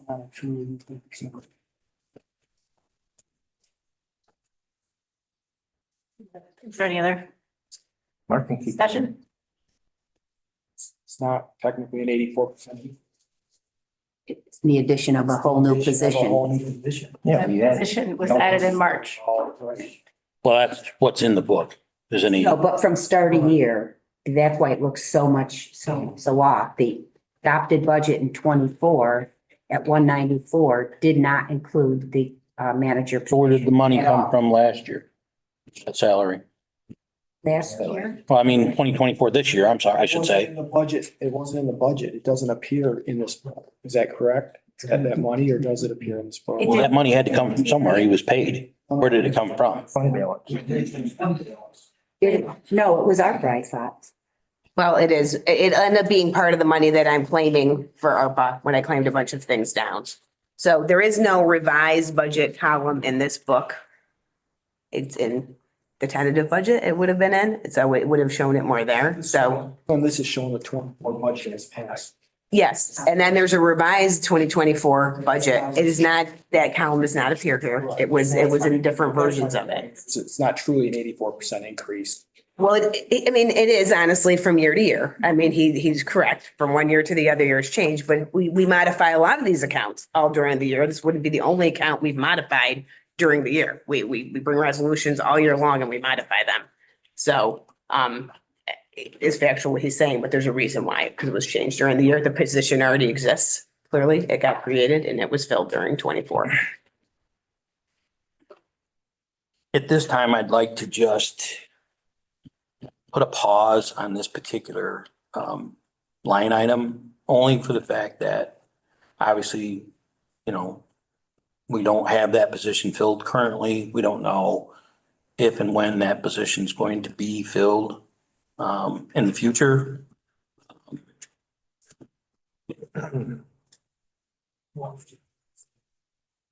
I don't know the legal aspects of all that, not the lawyer.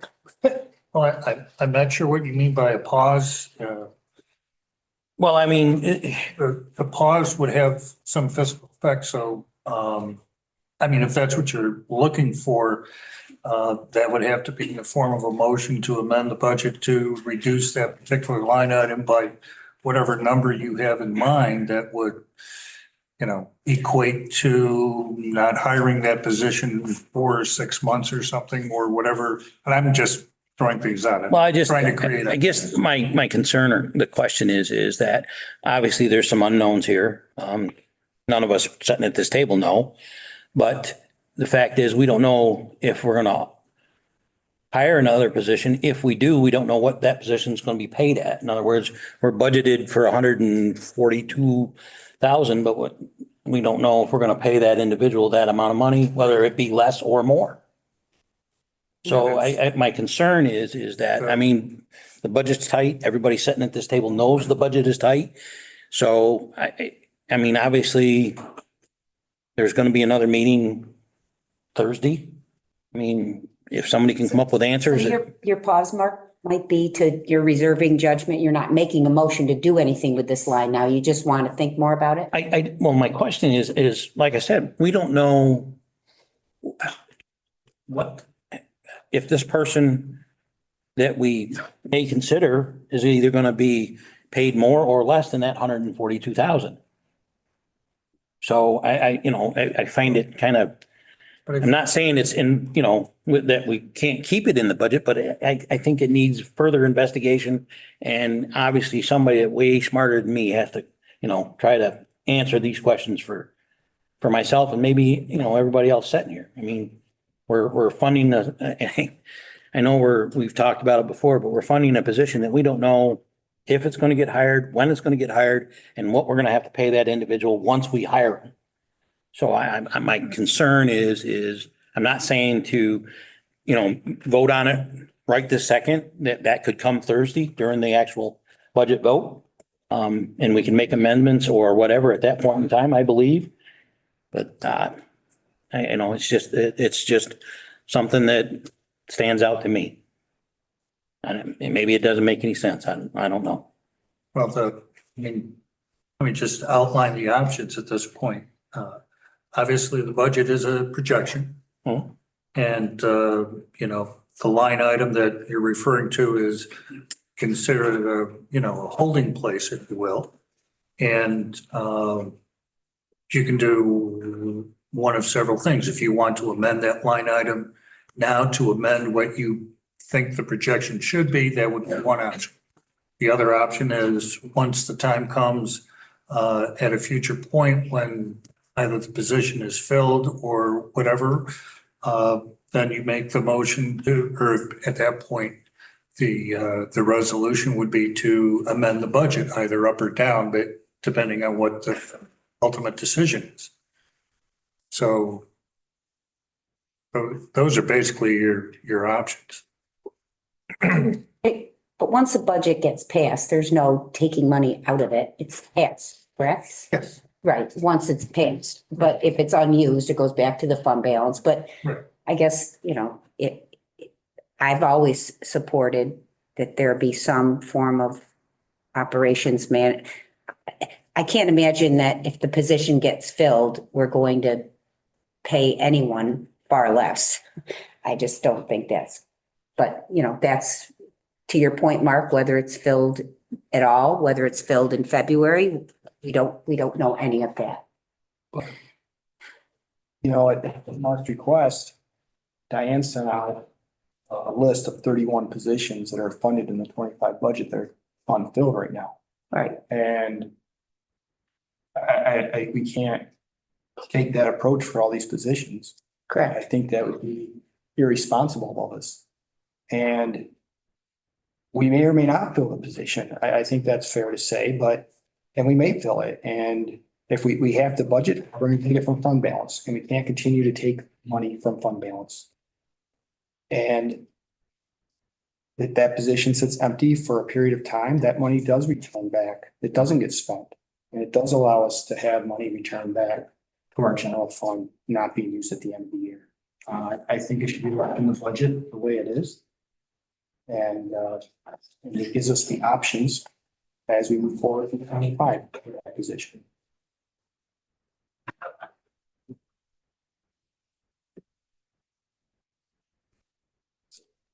Madam Chair, I'd like to make an amendment to the budget. Okay,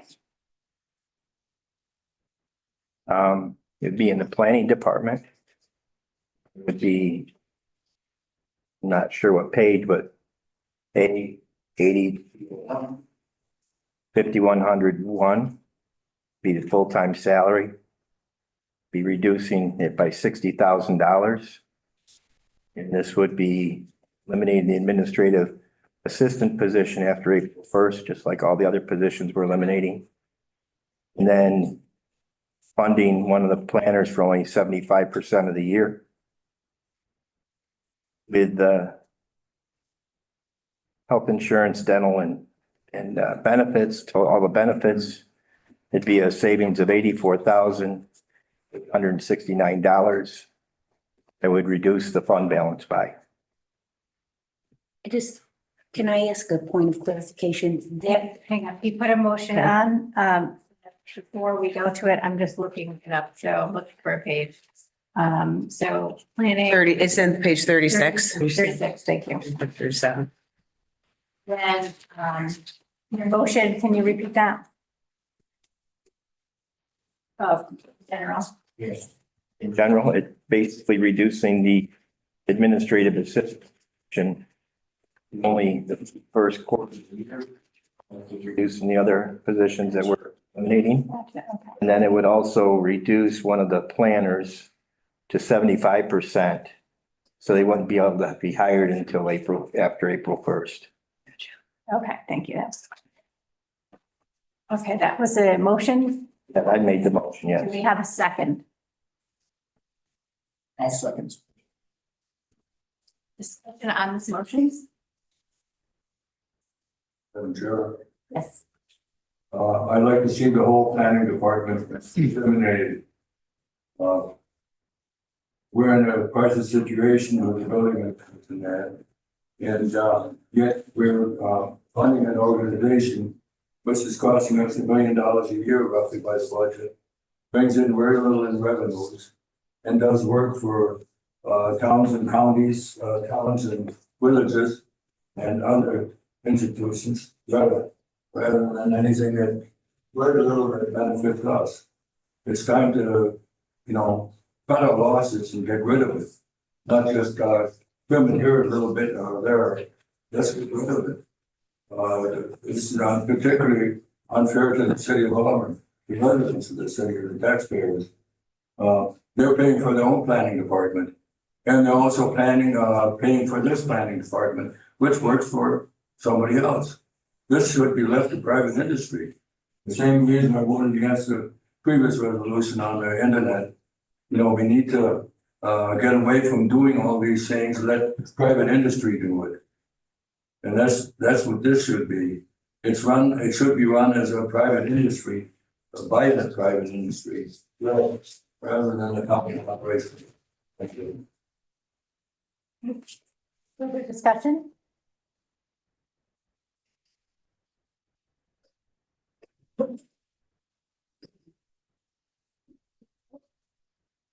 All those in favor of this amendment? Aye. Aye. Aye. I real quick. Opposed. 1, 2, 3, 4, 5. 5 in favor. Opposed. Eva? 1, 2, 3, and then Hans. Opposed. Opposed. So we have 5, 4. That failed. Yes. We're missing Muldrow.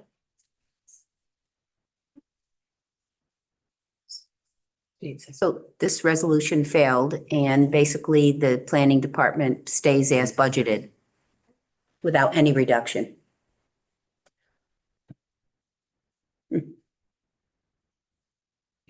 Was Hans's considered motion or no? I didn't think it was. No, Okay. it was part of discussion. It wasn't a motion. His wasn't. So the only thing that would have failed was Ben's. Ben's motion to reduce the planning department by one person failed. Failed. Okay. Good for you. I'm good. Yeah.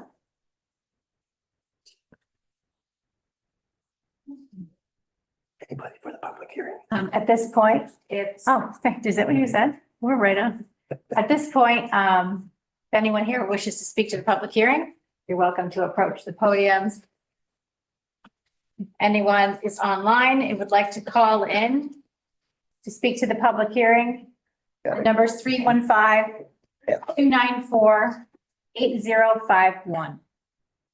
Again, it's 315-294-8051. If you wish to call in to speak to the hearing on the 2025 proposed budget. I have another change, madam. Yep. This would be under the Parks Department. And this comes from the handout of the 2025 budget requests.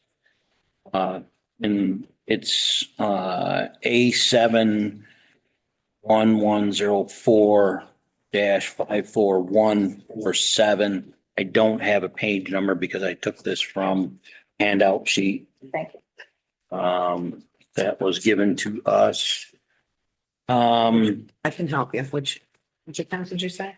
It's A7-1104-54147. Page 136. I think 137. Here, park improvements, 136, you said. 37.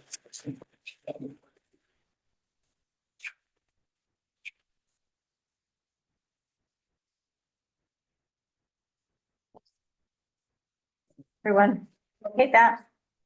Page 137, under park improvement. Okay, I did ask Doug Delastrito to give me a priority ranking on the Emerson Park improvements. And again, I'm working off from the 2025 budget request.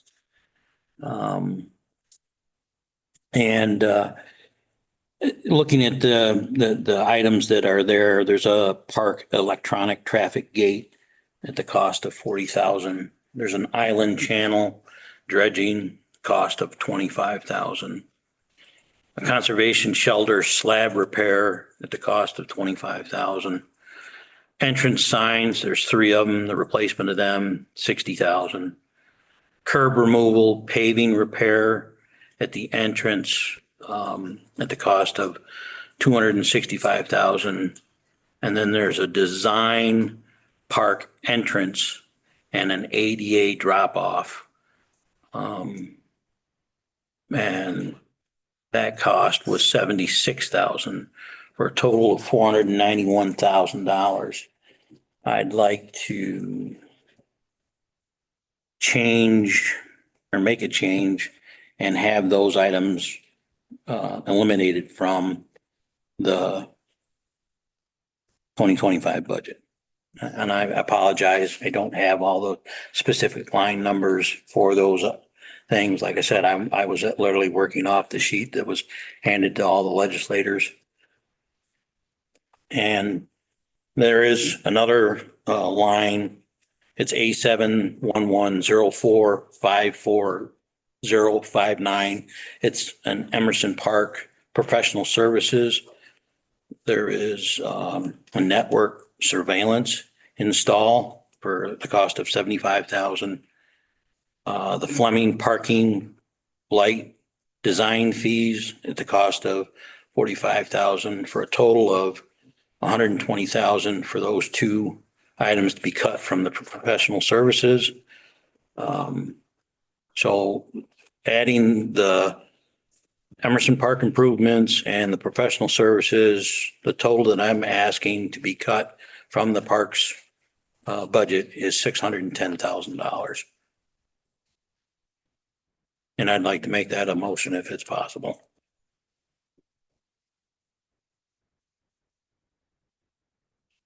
I mean, I think, I'm just gonna speak up that we have to make a motion for the individual lines. I'd want to verify that those are the amounts that are actually in here. Just because a couple of things, Mark, I have taken out and changed, like, and I just don't.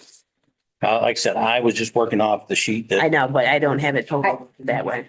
I have the listing that Doug gave us in terms of priority. No, I have the listing here. I just want to make sure that the motion is made correctly is all I want to do, because some are out of one account, some are out of another. You know what I'm saying? It's not a total. So let me just look at your, you just want to give me a minute. We can mark them. So let me mark them. Which one? Yeah, this one here. That one. 40, right? Island dredging. Yeah. Curb removal, that Yeah. one. The entrance signs. That one. Conservation. Well, and then we have to take it somewhere. And this one was. That one's already out. Yeah, that one's already out. And then you go over here. This one, design the park. Yeah. With Fleming lighting. Okay. And that's the only 2 on that one.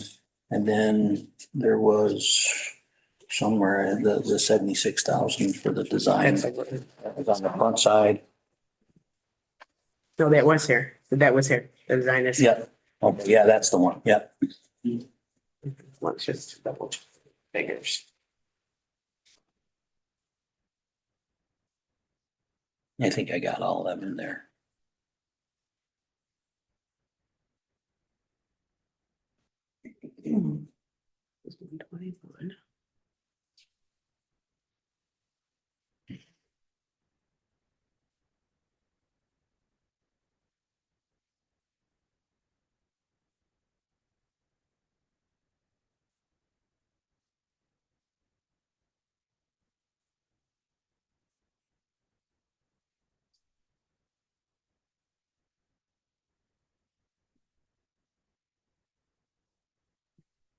I have 536. Okay. So I have that it would be reduction to line 54147 by 415,000. And a reduction to line 54059 by 121,000. Your calculator works better than mine. What do you think?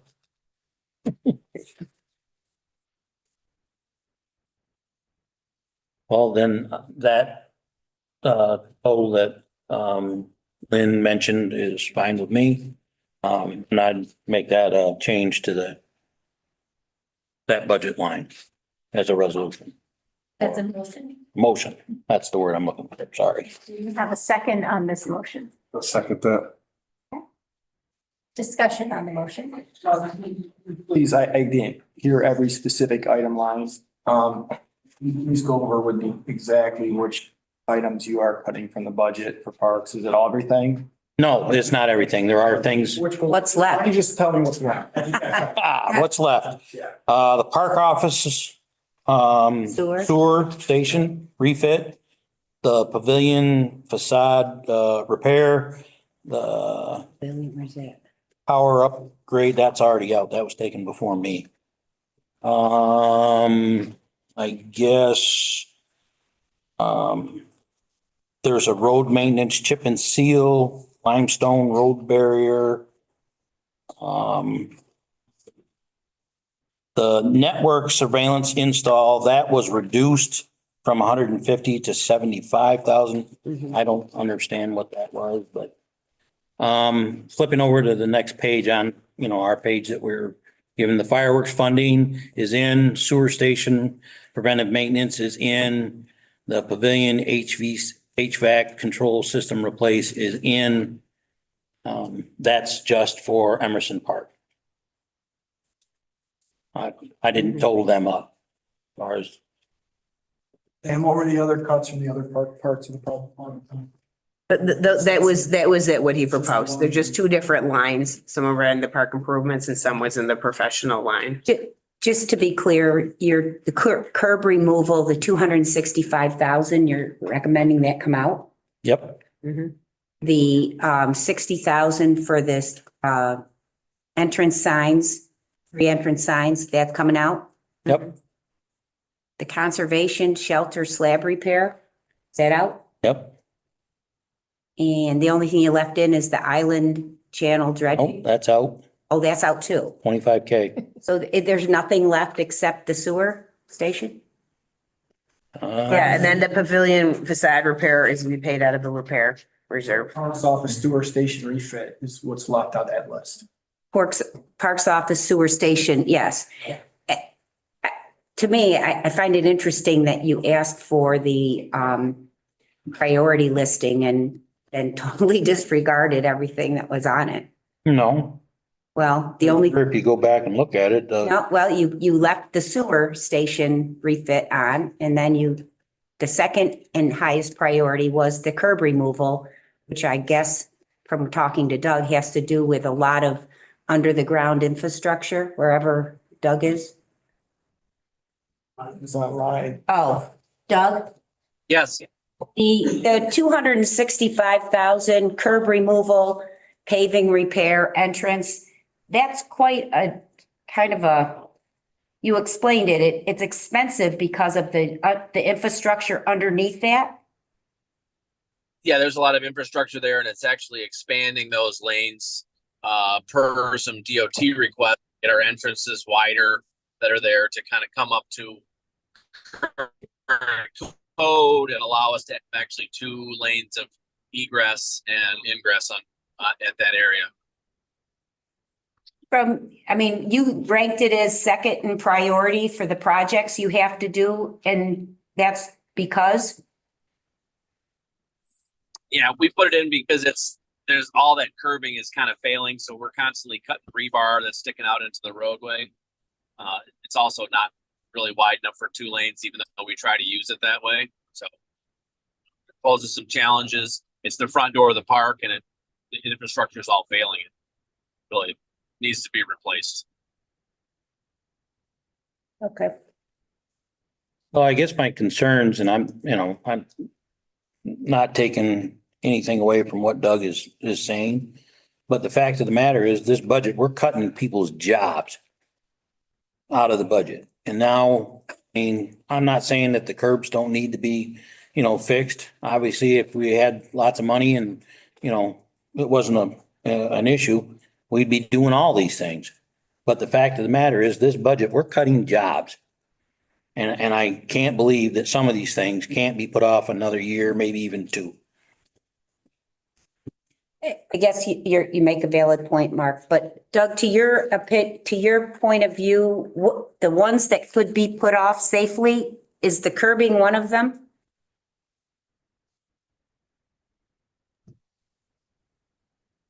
Hello, Doug? Yeah.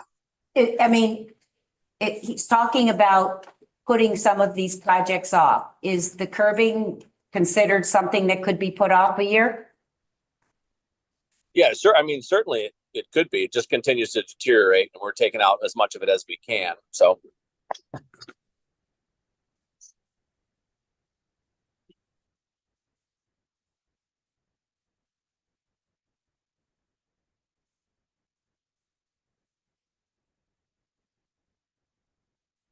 Is this, I'm looking for, I can see Fred, but I don't see Rich.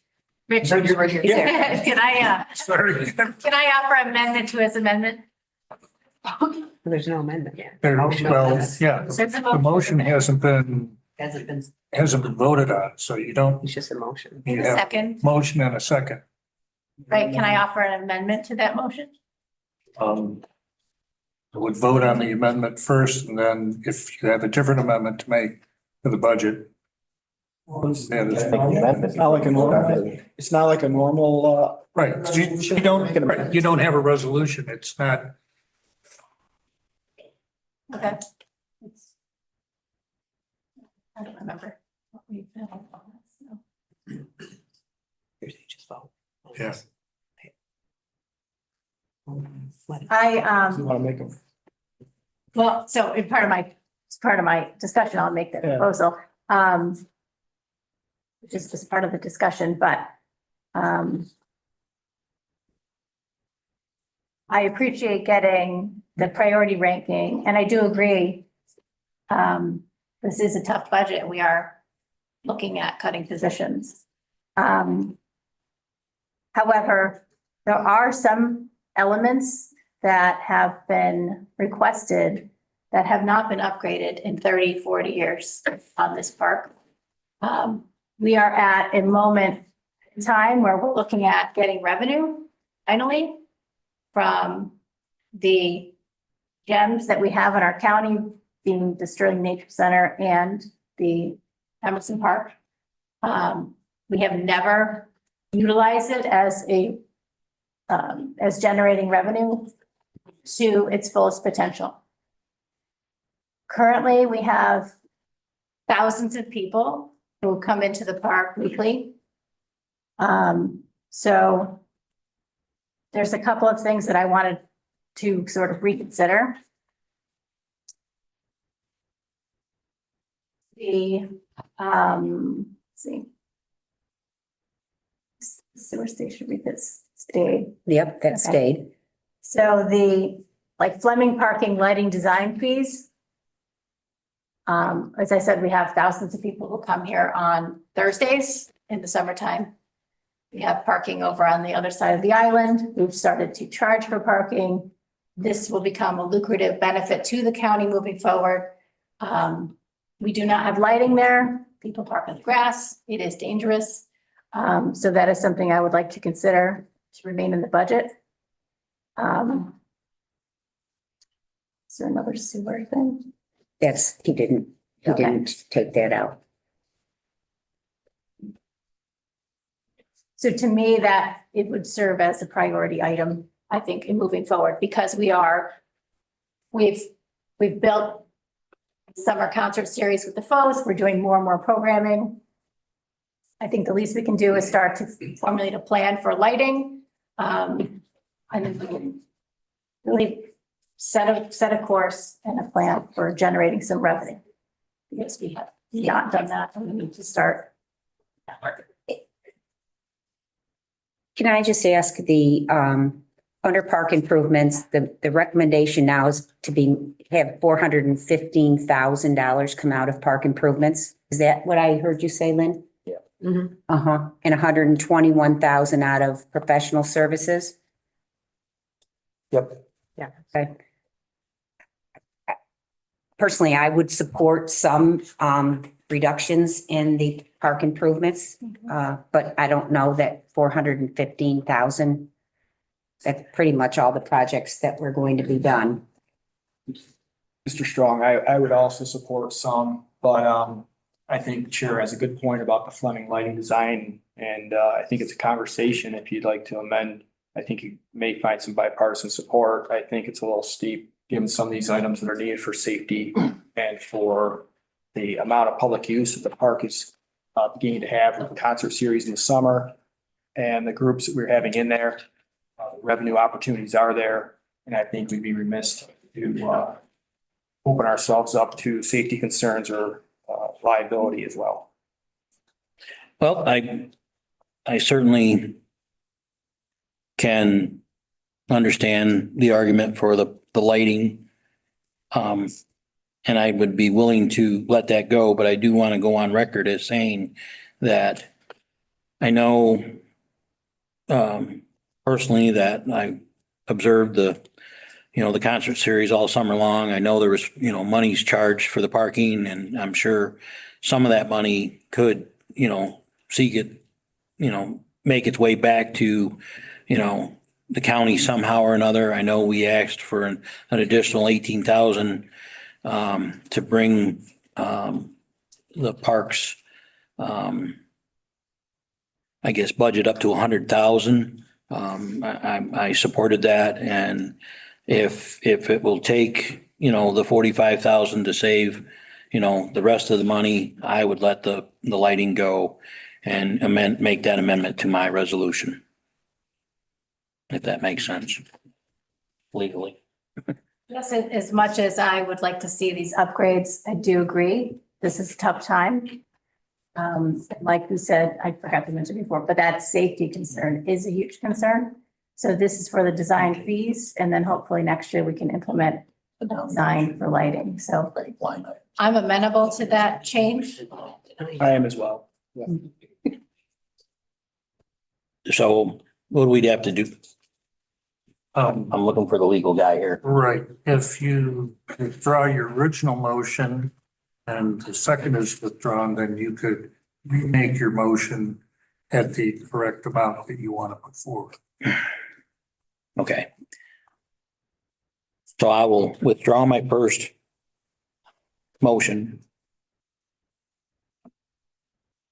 Whoever made the second, you'll have to do that. I will rescind my second on that motion.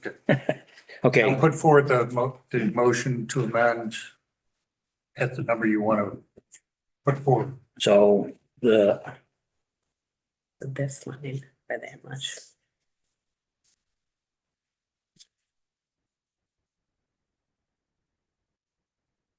That line by that much, you're just going to hit.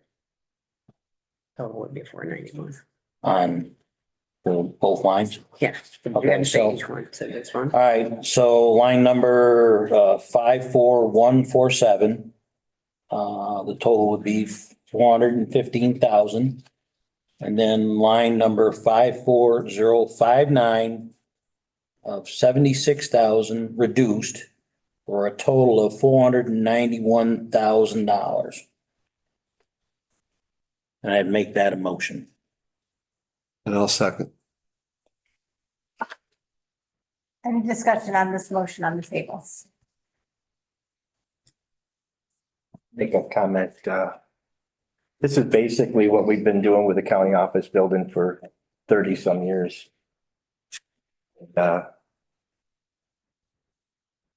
These are one-time costs. And one-time costs are a lot easier to absorb than reoccurring cost. I only warn this legislature that by doing this kind of cutting, you're just making more things more expensive down the road.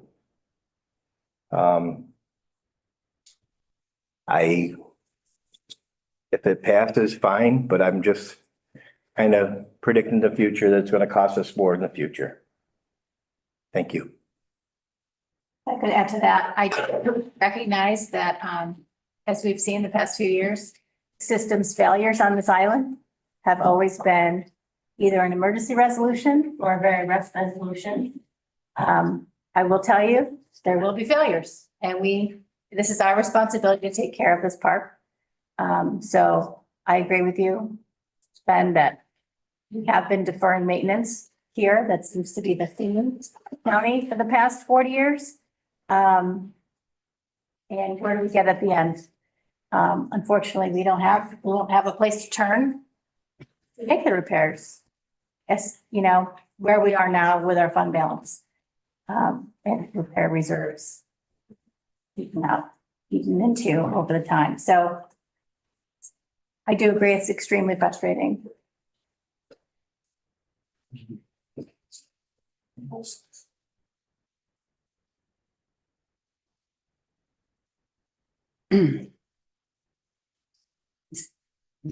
I wonder if there's any room to look at that $491,000 and at least add 100,000 back in. That's still a $391,000 cut. Well, it's not a matter of just cutting the money. There's different projects. Yep. And I'm not, I tried to be reasonable and left out what I felt was, things that needed to be taken care of. Obviously the sewer, preventive maintenance and the hookup there, the fireworks. I'm not trying to be just,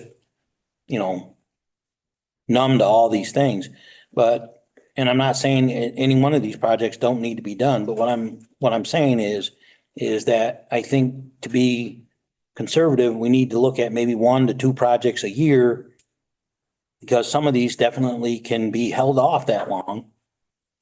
And I go right back to my original statement. We're talking about a pretty tight budget and the fact that we are looking at cutting people's jobs. So everybody's comments have been noted.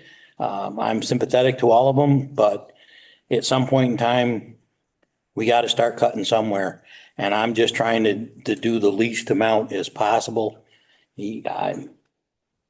Obviously there's a vote and we can take it.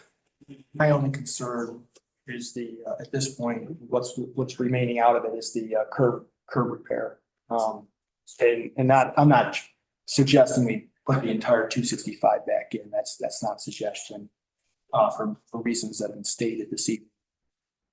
But I'm concerned that that's going to continue to deteriorate, and that could be a safety concern as well. But that's just my take. So, and that's something that is going to have to be repaired and be done in the future. But maybe this year's not the year, but I'm just expressing my concern with that. Yep.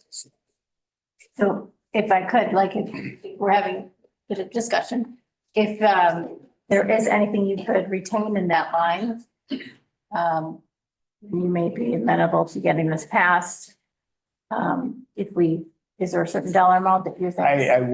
I honestly have no idea. I know he's opposed to the 100K. I mean, maybe, I don't know, Doug might have an idea if 65 would even make a dent, you know, in this project at all.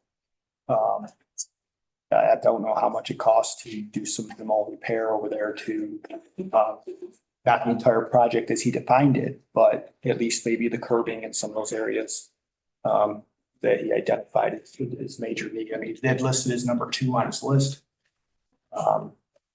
You know, so that was just to both Ben's point and everyone else's, and again, Mr. Strong's point, we are to agree with him. But we do have an opposite. So, policy inside. That entrance is also the face of the park. Just some things to consider. But again, that's just my opinion. Any further discussion? Yeah, one more comment then. It appears that we're trying to cut 491,000 out of this budget. And again, referring to my last comment that we push taking care of our capital improvements down the road until it's a crisis. I believe we have a repair account reserve that I would be much happier to reduce our budget by $200,000, but take the rest of these projects and can't take them out of our repair reserve. I don't know if that's possible, but I think that's an alternative. We don't let our infrastructure continue to degrade and put ourselves in a worse position in the future. But yeah, it does reduce our budget by a significant amount.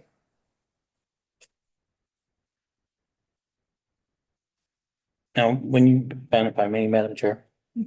Ben, if you said to take it out of our reserve repair budget? We have reserve accounts. We have a reserve repair account. Okay, and that's for whatever we need to repair in the county for an emergency? For our capital improvements, yes. Do we have a amount? Do you know that? I When did you find out what's left in our repair reserve? I think it's. You in Munis? I'm not in Munis right now. Well, I guess I just want to make the comment is that obviously, you know, we all know that the county office building is entire need of repair of something. And I'm a little concerned about taking money out to repair a curb versus the building. That's my only comment.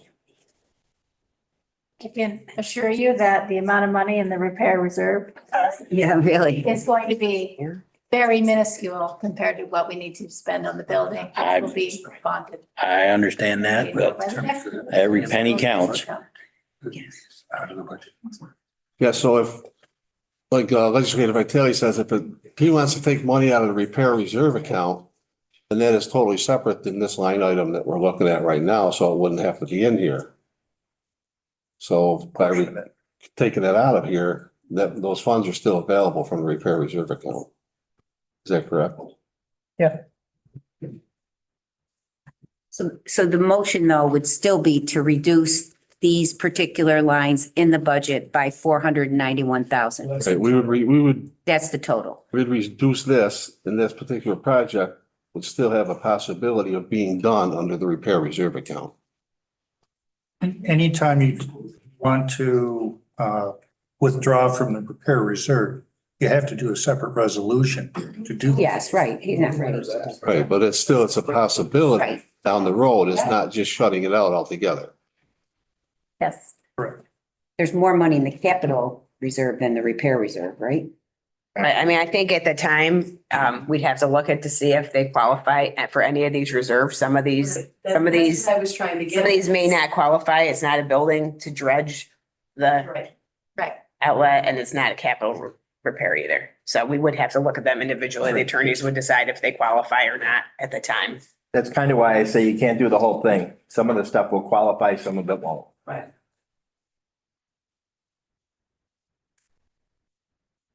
Okay, so Ben, I'm not trying to be thick, but your proposal was to not have the whole 491 come out of here, have less than 491. Cut it by 200,000 instead of 491. Is that what you talked about? Yeah. And then see where the reserve is, but you're still looking at cutting this line, just not by almost $500,000. Correct. So what is that line cut? Would be cutting it by $200,000 less, taking $200,000 out of the repair reserve account.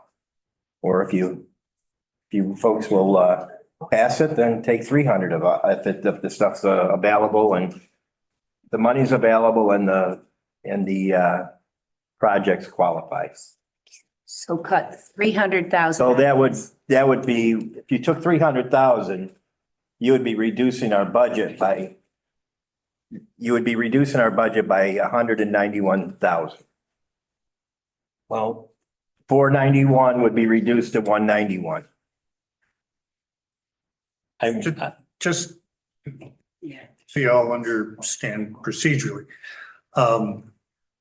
Your vote tonight, as far as the budget is going to be in the budget, there's can't vote tonight without a resolution on how you're going to deal with repair reserve. And we would have to, you know, as Lynn mentioned, we have to look at what would qualify and what doesn't. So the vote tonight is whether or not you want to adjust the budget on these, you know, in this particular line item. Then the other issue we'd have to deal with separate. So what I'm really coming out and saying is I'm not going to support this, but I would support something. But we also need to do our improvements or else we get ourselves into deeper trouble. well, I know there's a motion on the floor. And I was asked to, you know, rescind my first original motion of putting back the parking lot lighting, and I did so. And, you know, at some point in time, we're just going to keep asking and asking and asking to where we're going to put all these projects back in the budget and not cut any of it. And so I'm going to ask that we call the question and do the original, the last I knew, motion was to either vote for or against the $491,000. Do we have call the question? Yes, ma'am. We have to vote on the call the question? Yes. I'll second it. All in favor for call the question? Aye. Aye. Any opposed? That's carried. We're going to vote on the motion on the floor by Mark Strong. All in favor of reducing the park improvement line by 491,000. 91,000. All in favor? Aye. Opposed? Vitale, McNabb Coleman, is that it? Opposed? Yep.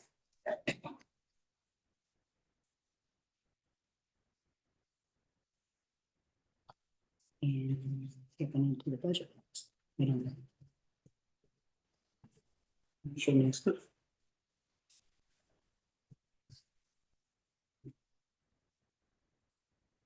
Thank you. Oh, thanks. I thought you were. So you're proposing to reduce the draw on the fund balance? By saving this money?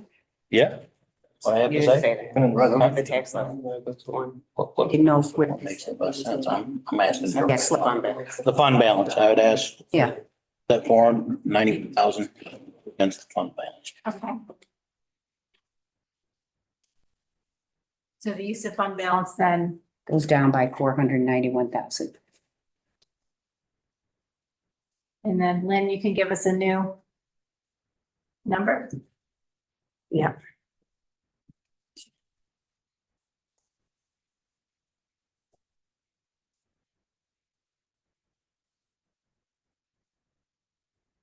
$5,665,877.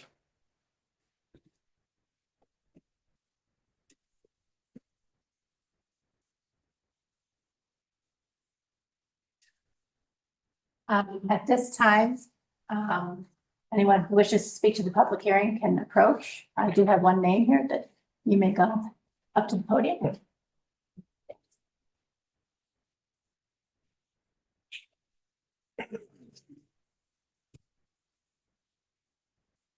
Karen Walter, 15 Case Avenue, Auburn, New York. I apologize for not attending the beginning of the session. Grandparent duty came first. So, I'm hearing the numbers going back and forth, and I guess I liken it to buying a suit on sale and thinking it's going to fit like a Brooks Brothers suit at the end of the day. And after you make all the alterations, it still isn't fitting.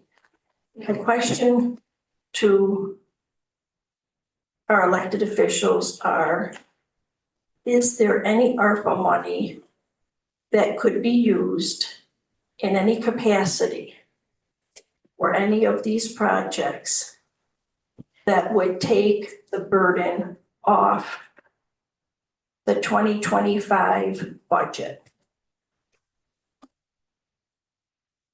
And including, and not limited to, the $1 million that was designated for the homeless shelter, which, as you all know, is currently in litigation. And if that number, $1 million, is not reappropriated by the end of this year, and the project is unable to go forward, that money will be lost. That's $1 million on the table. I would think that that ARPA money would be a viable use, whether it's at the park, and that's when I came in for the session, or for some other way to mitigate the problems at the county office building. It doesn't have to be exclusive to housing. The other thing is, I believe that there was some ARPA money left over before, like maybe back in October, at one of the meetings it was mentioned. There's got to be some other ways of looking at this money. And as I looked at the proposed tentative budget, unless you know what the line items are, you're not seeing what our social services commissioner indicated, and that was the 2023 anticipated budget for a homeless shelter on Grand Avenue would be $2 million a year. And $210,000 of it goes back to the developer each and every year. Those are key points. And I think there is elected officials that come together, figure out, is there ARPA money that can be used? And if so, do bullet points. Where can you use this money? And if you recoup that money, put it into a spot that can be used and viable, would be my sincere request for consideration. Thank you. Thank you.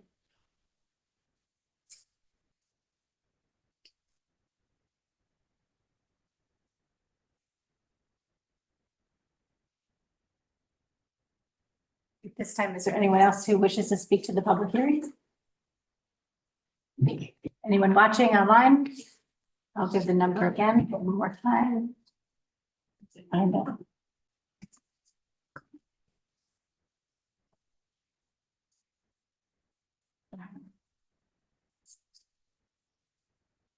I don't have it. Thank you. 315-294-8051. Thank you. I'm on it with it.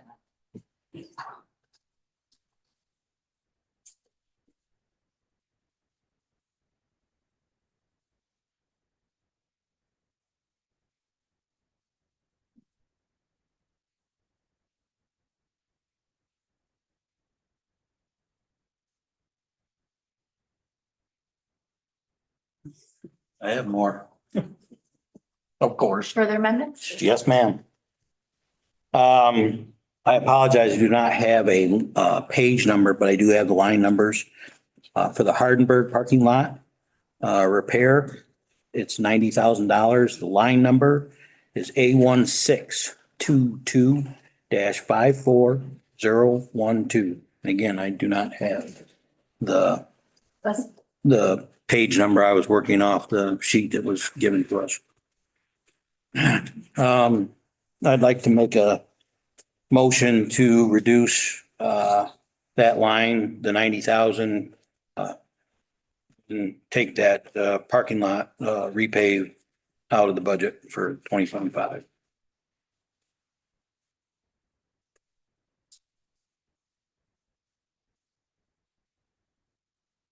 It's page 129.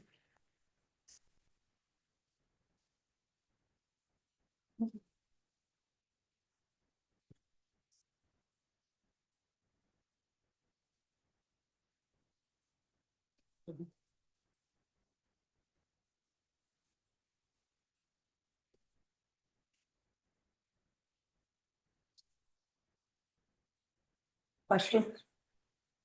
Sure. Lynn, or I don't know, I don't think I was at his, maybe I was at his budget meeting, but was the $90,000 parking or paving left in for pretty much dire need, or? It was something that Gary had actually had in the 24 budget also, and it had not gotten done. So we rebudgeted it. Oh, it was planned for, but then didn't get done? Correct. We get a second on that motion. Nope, we haven't gotten the first yet. Or I made it. You made it. I made it. I'll second it. Is Sorry. that a second? Yeah, I second it. Okay, further discussion on this? I don't have that answer.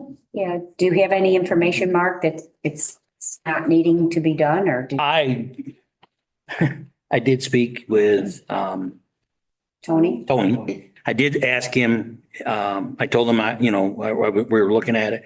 I asked him, his honest opinion, and he said there are some crumbly spots. He said, he was concerned about, if somebody were to trip and fall, the liability. I did speak to someone, and they said the parking lot seemed to be fair. Obviously, we all know we're in New York State, parking lots deteriorate. I have not personally gone over and looked at that spot myself. Maybe I should have, but again, it's something that I'm not saying it can't be let go another year. Obviously, Ben's, arguments are, the longer we put it off, the more money it's going to cost. I understand that. I'm well aware of those facts, but again, I just look at, I know this budget is tight. I'm sure next year's budget's going to be even tighter. But the fact of the matter is, we got to cut corners. We got to start somewhere. And, $90,000 is a lot of money. And if that, might save somebody's job, so be it.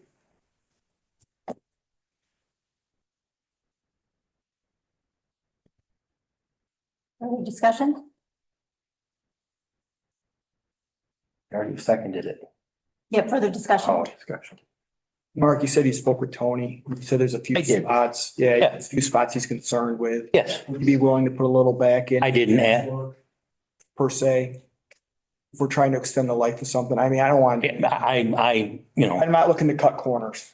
I'm looking to do things properly. I understand. I wouldn't even have an idea of what to even add back in or, whatever. Again, I'm not the expert. I mean, if Tony was here, if he was online, maybe he could, give us an idea. That's out of my. Just to fill, if there's a few spots that need a hot patch, I don't know what that amount would be, honestly.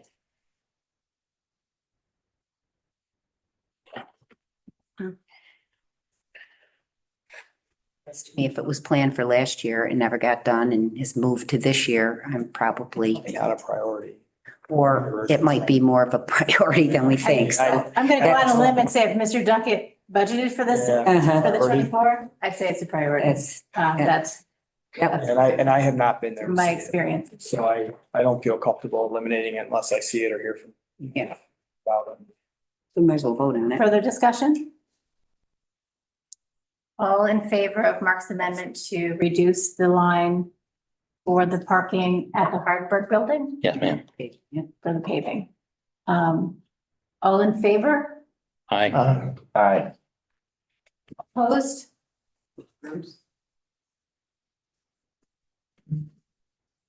Hans, do you have a vote on this? Your votes. Are you a no or that you're not voting? I did, it's just a no. No, we can't abstain because we're here.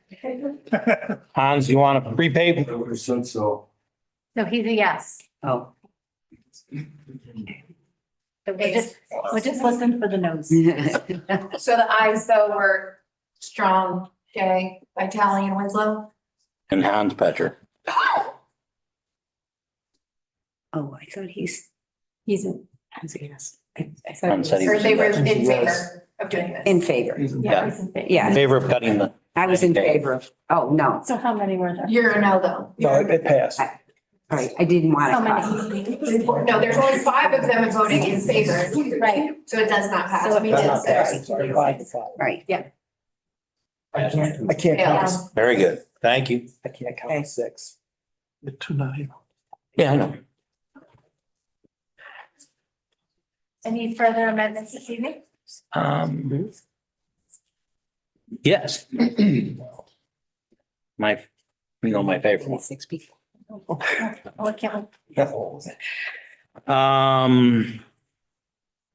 have the line item number, and again, I don't have the page unless Mr. Shea might have it, the Capusa one.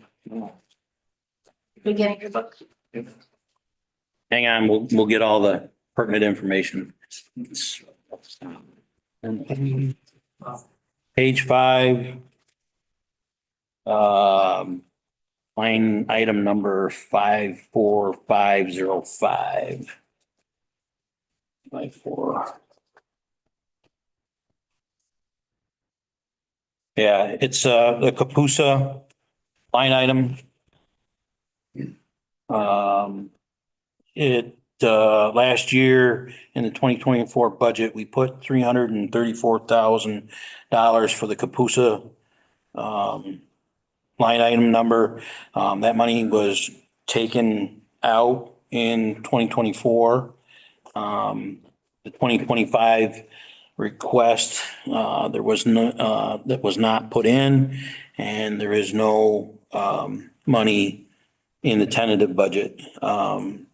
I'd like to change that, and I'd like to add $200,000 to the Capusa budget. I'd like to make that a motion.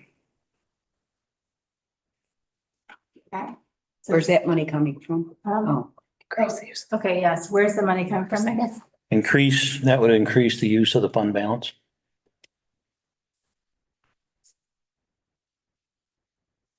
So we did some work to Decrease it. decrease our use, and then we're gonna increase the use by doing this Yes, ma'am. by 200,000. Yep. Okay, it's your motion. You have a second? I'll second. I can't keep it straight, please. I'm curious what the actual $200,000 amount is for. I mean, is that for staff? I'm just curious. It is for staff, yeah. Desperately need staffing. We plan, working with the IDA as well, but get on board with them, I think.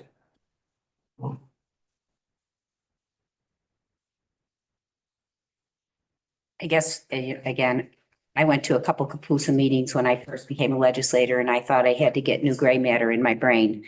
But I don't think there's any of us who don't see Capusa as a possibility for economic development in terms of cheaper energy, and we certainly see that. But if this money gets appropriated in this budget, is it your plan to actually work with the Capusa board or your legal?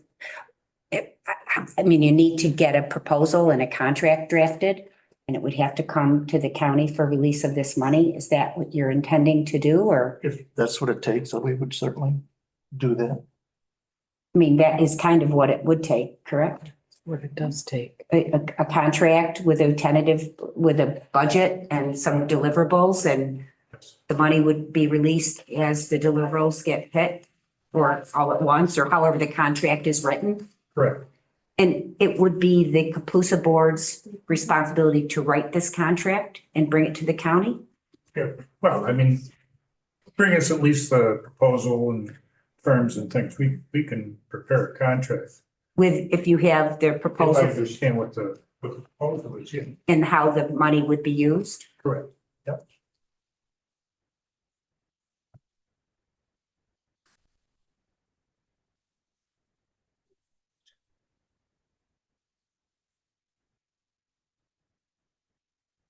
And that sort of was the missing piece last year when that never happened, and then it got late in the year and the money was reallocated towards the building. Is that what happened, Bob? This year it was, yeah. Yeah. Yeah, we never got the money. Right. And at this point, you might be clear on needing a contract and some kind of information to get to the county attorney's office. Absolutely.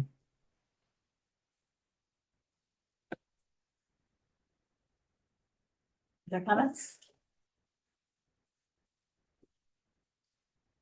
That's just, to reiterate what was spoken as far as, I think we all see the positive and the potential return back through economic development and what it offers to the county.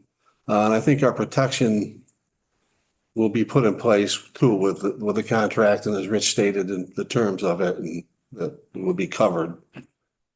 Our investment would be kind of covered before we took that leap. So I think it'd be a positive step. And if I could just add onto that, if I may, ma'am. I couple conversations with Mr. Shea. This is not a $200,000 ask for every budget year. This, I would like to consider this almost like a startup, amount of money. And if things work the way that, I truly believe that they will work, this will become a self-sustaining, I don't want to call it a company. What do I want to call it, Bob? Venture. And an investment into, the county and our industrial development. I'd like to think that that's, with the conversations, meetings that I've attended, I'd like to think that that's the way that this money is going to be used. And, hopefully the $200,000 investment will continue the work that this company is, investment can do. And the returns would be definitely savings to our county residents and the possibilities of, bringing jobs into our county.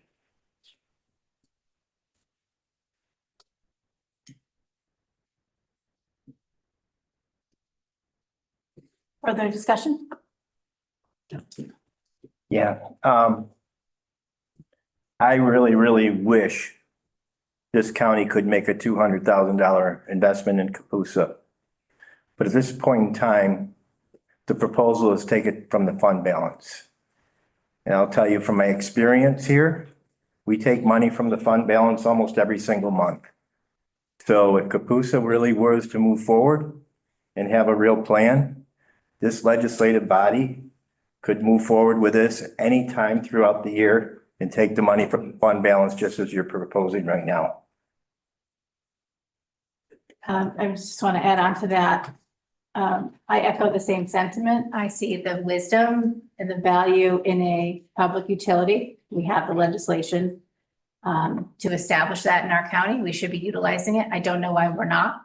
We just haven't done anything. I would be far more amenable to supporting this if it was something that was married with the Industrial Development Agency. I don't think it takes any money at all to come up with a proposal to the IDA, to talk to their director, and to get something underway in order to prevent something to us in the future. I don't know that we need to fund this immediately.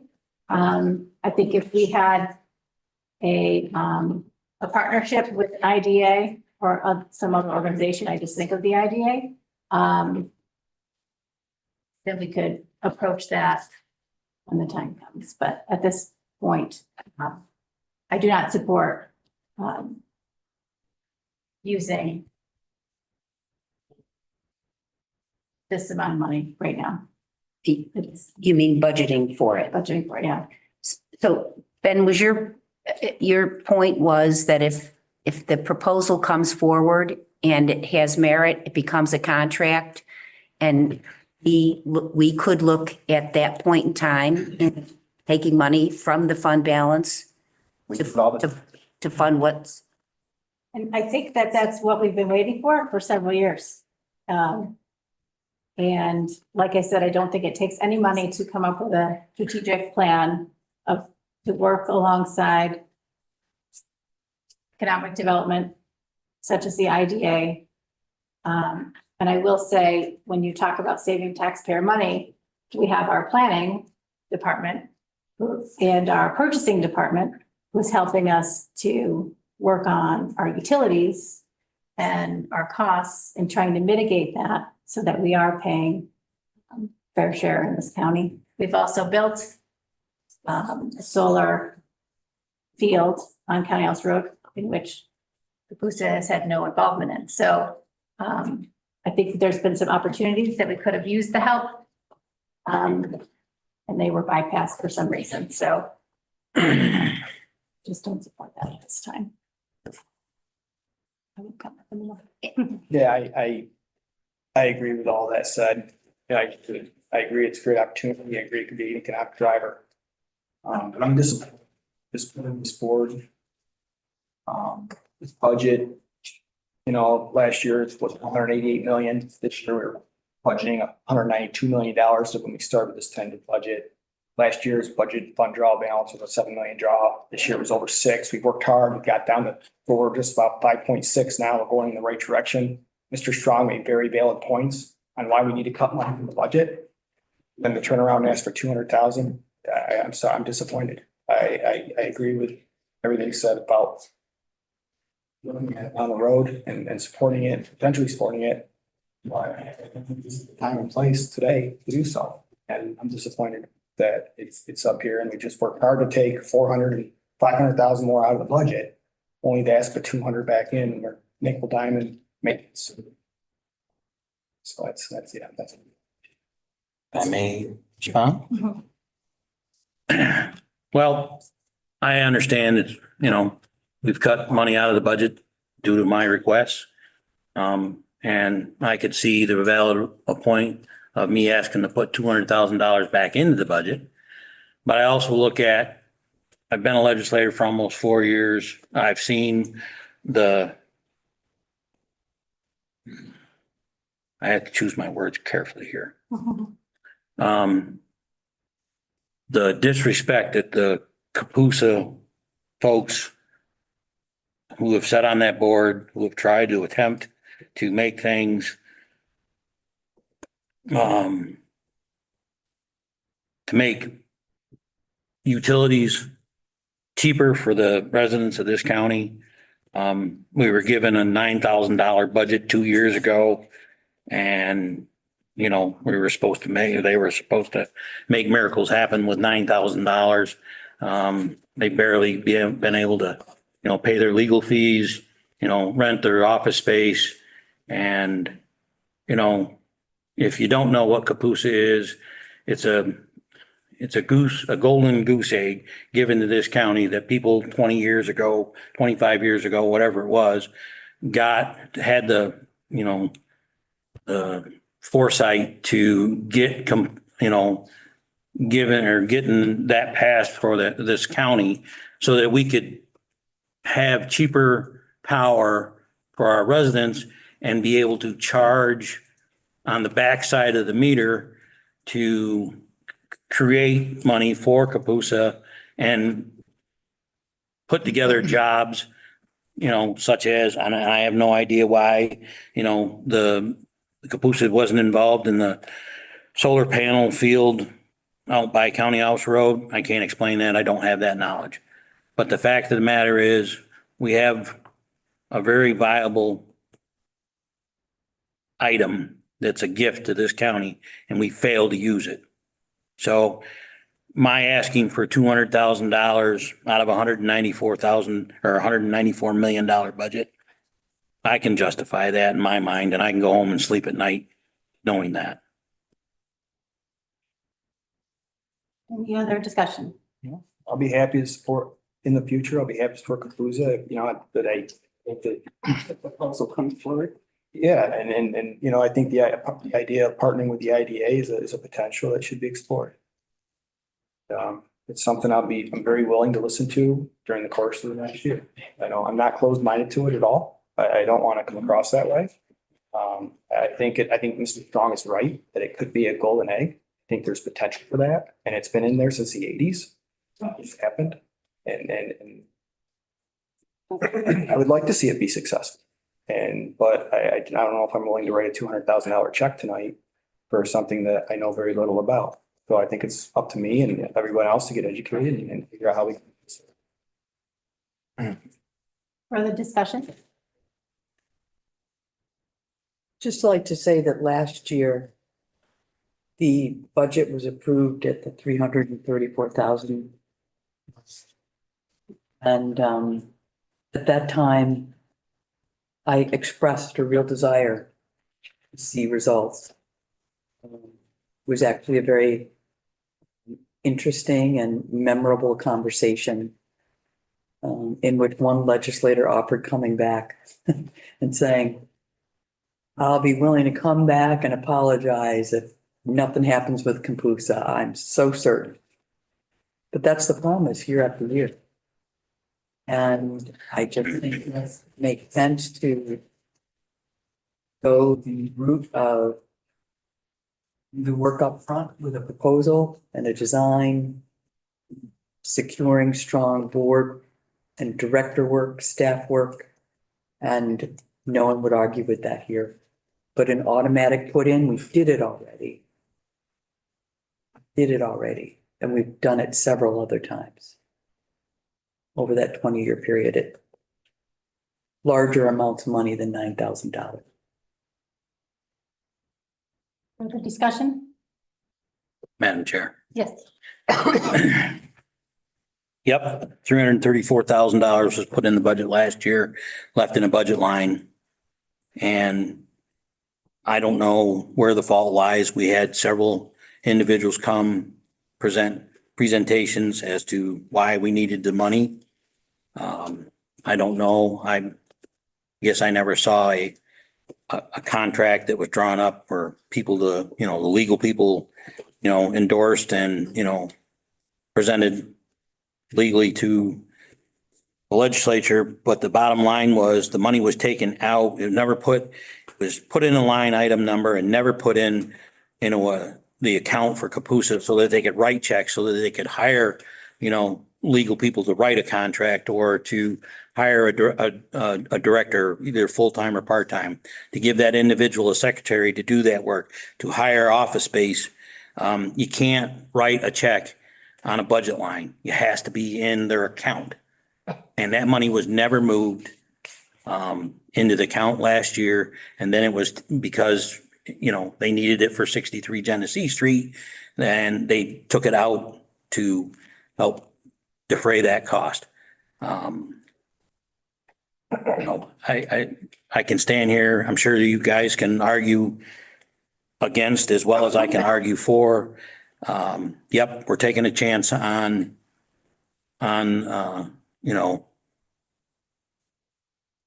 I guess we're putting a lot of faith in some folks doing some work in the background. It takes money to do that.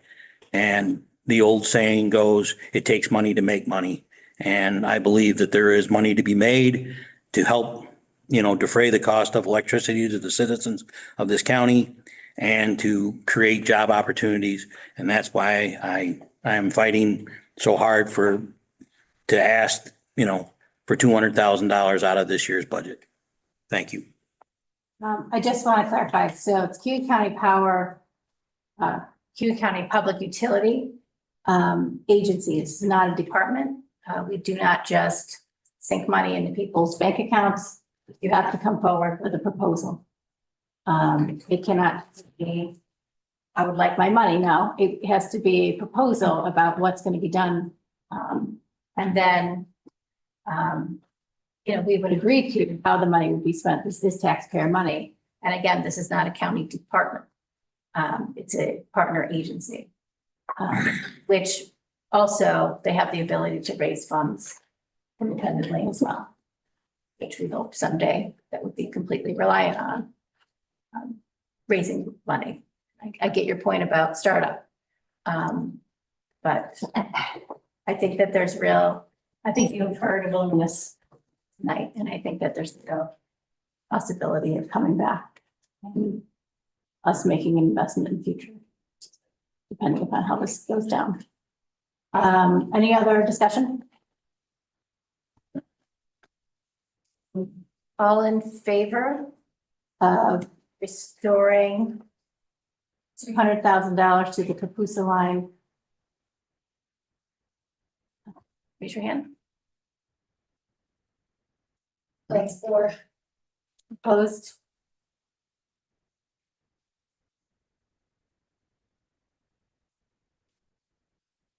That fails.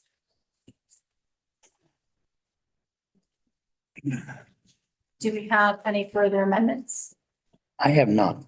You have none. Thank you for saying. At this point, I'm going to close the public hearing officially at 7:07. Anyone on the legislature have any further amendments to the budget?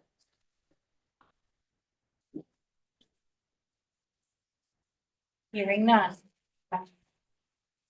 I move to adjourn. Second. In favor? Aye. Thank you.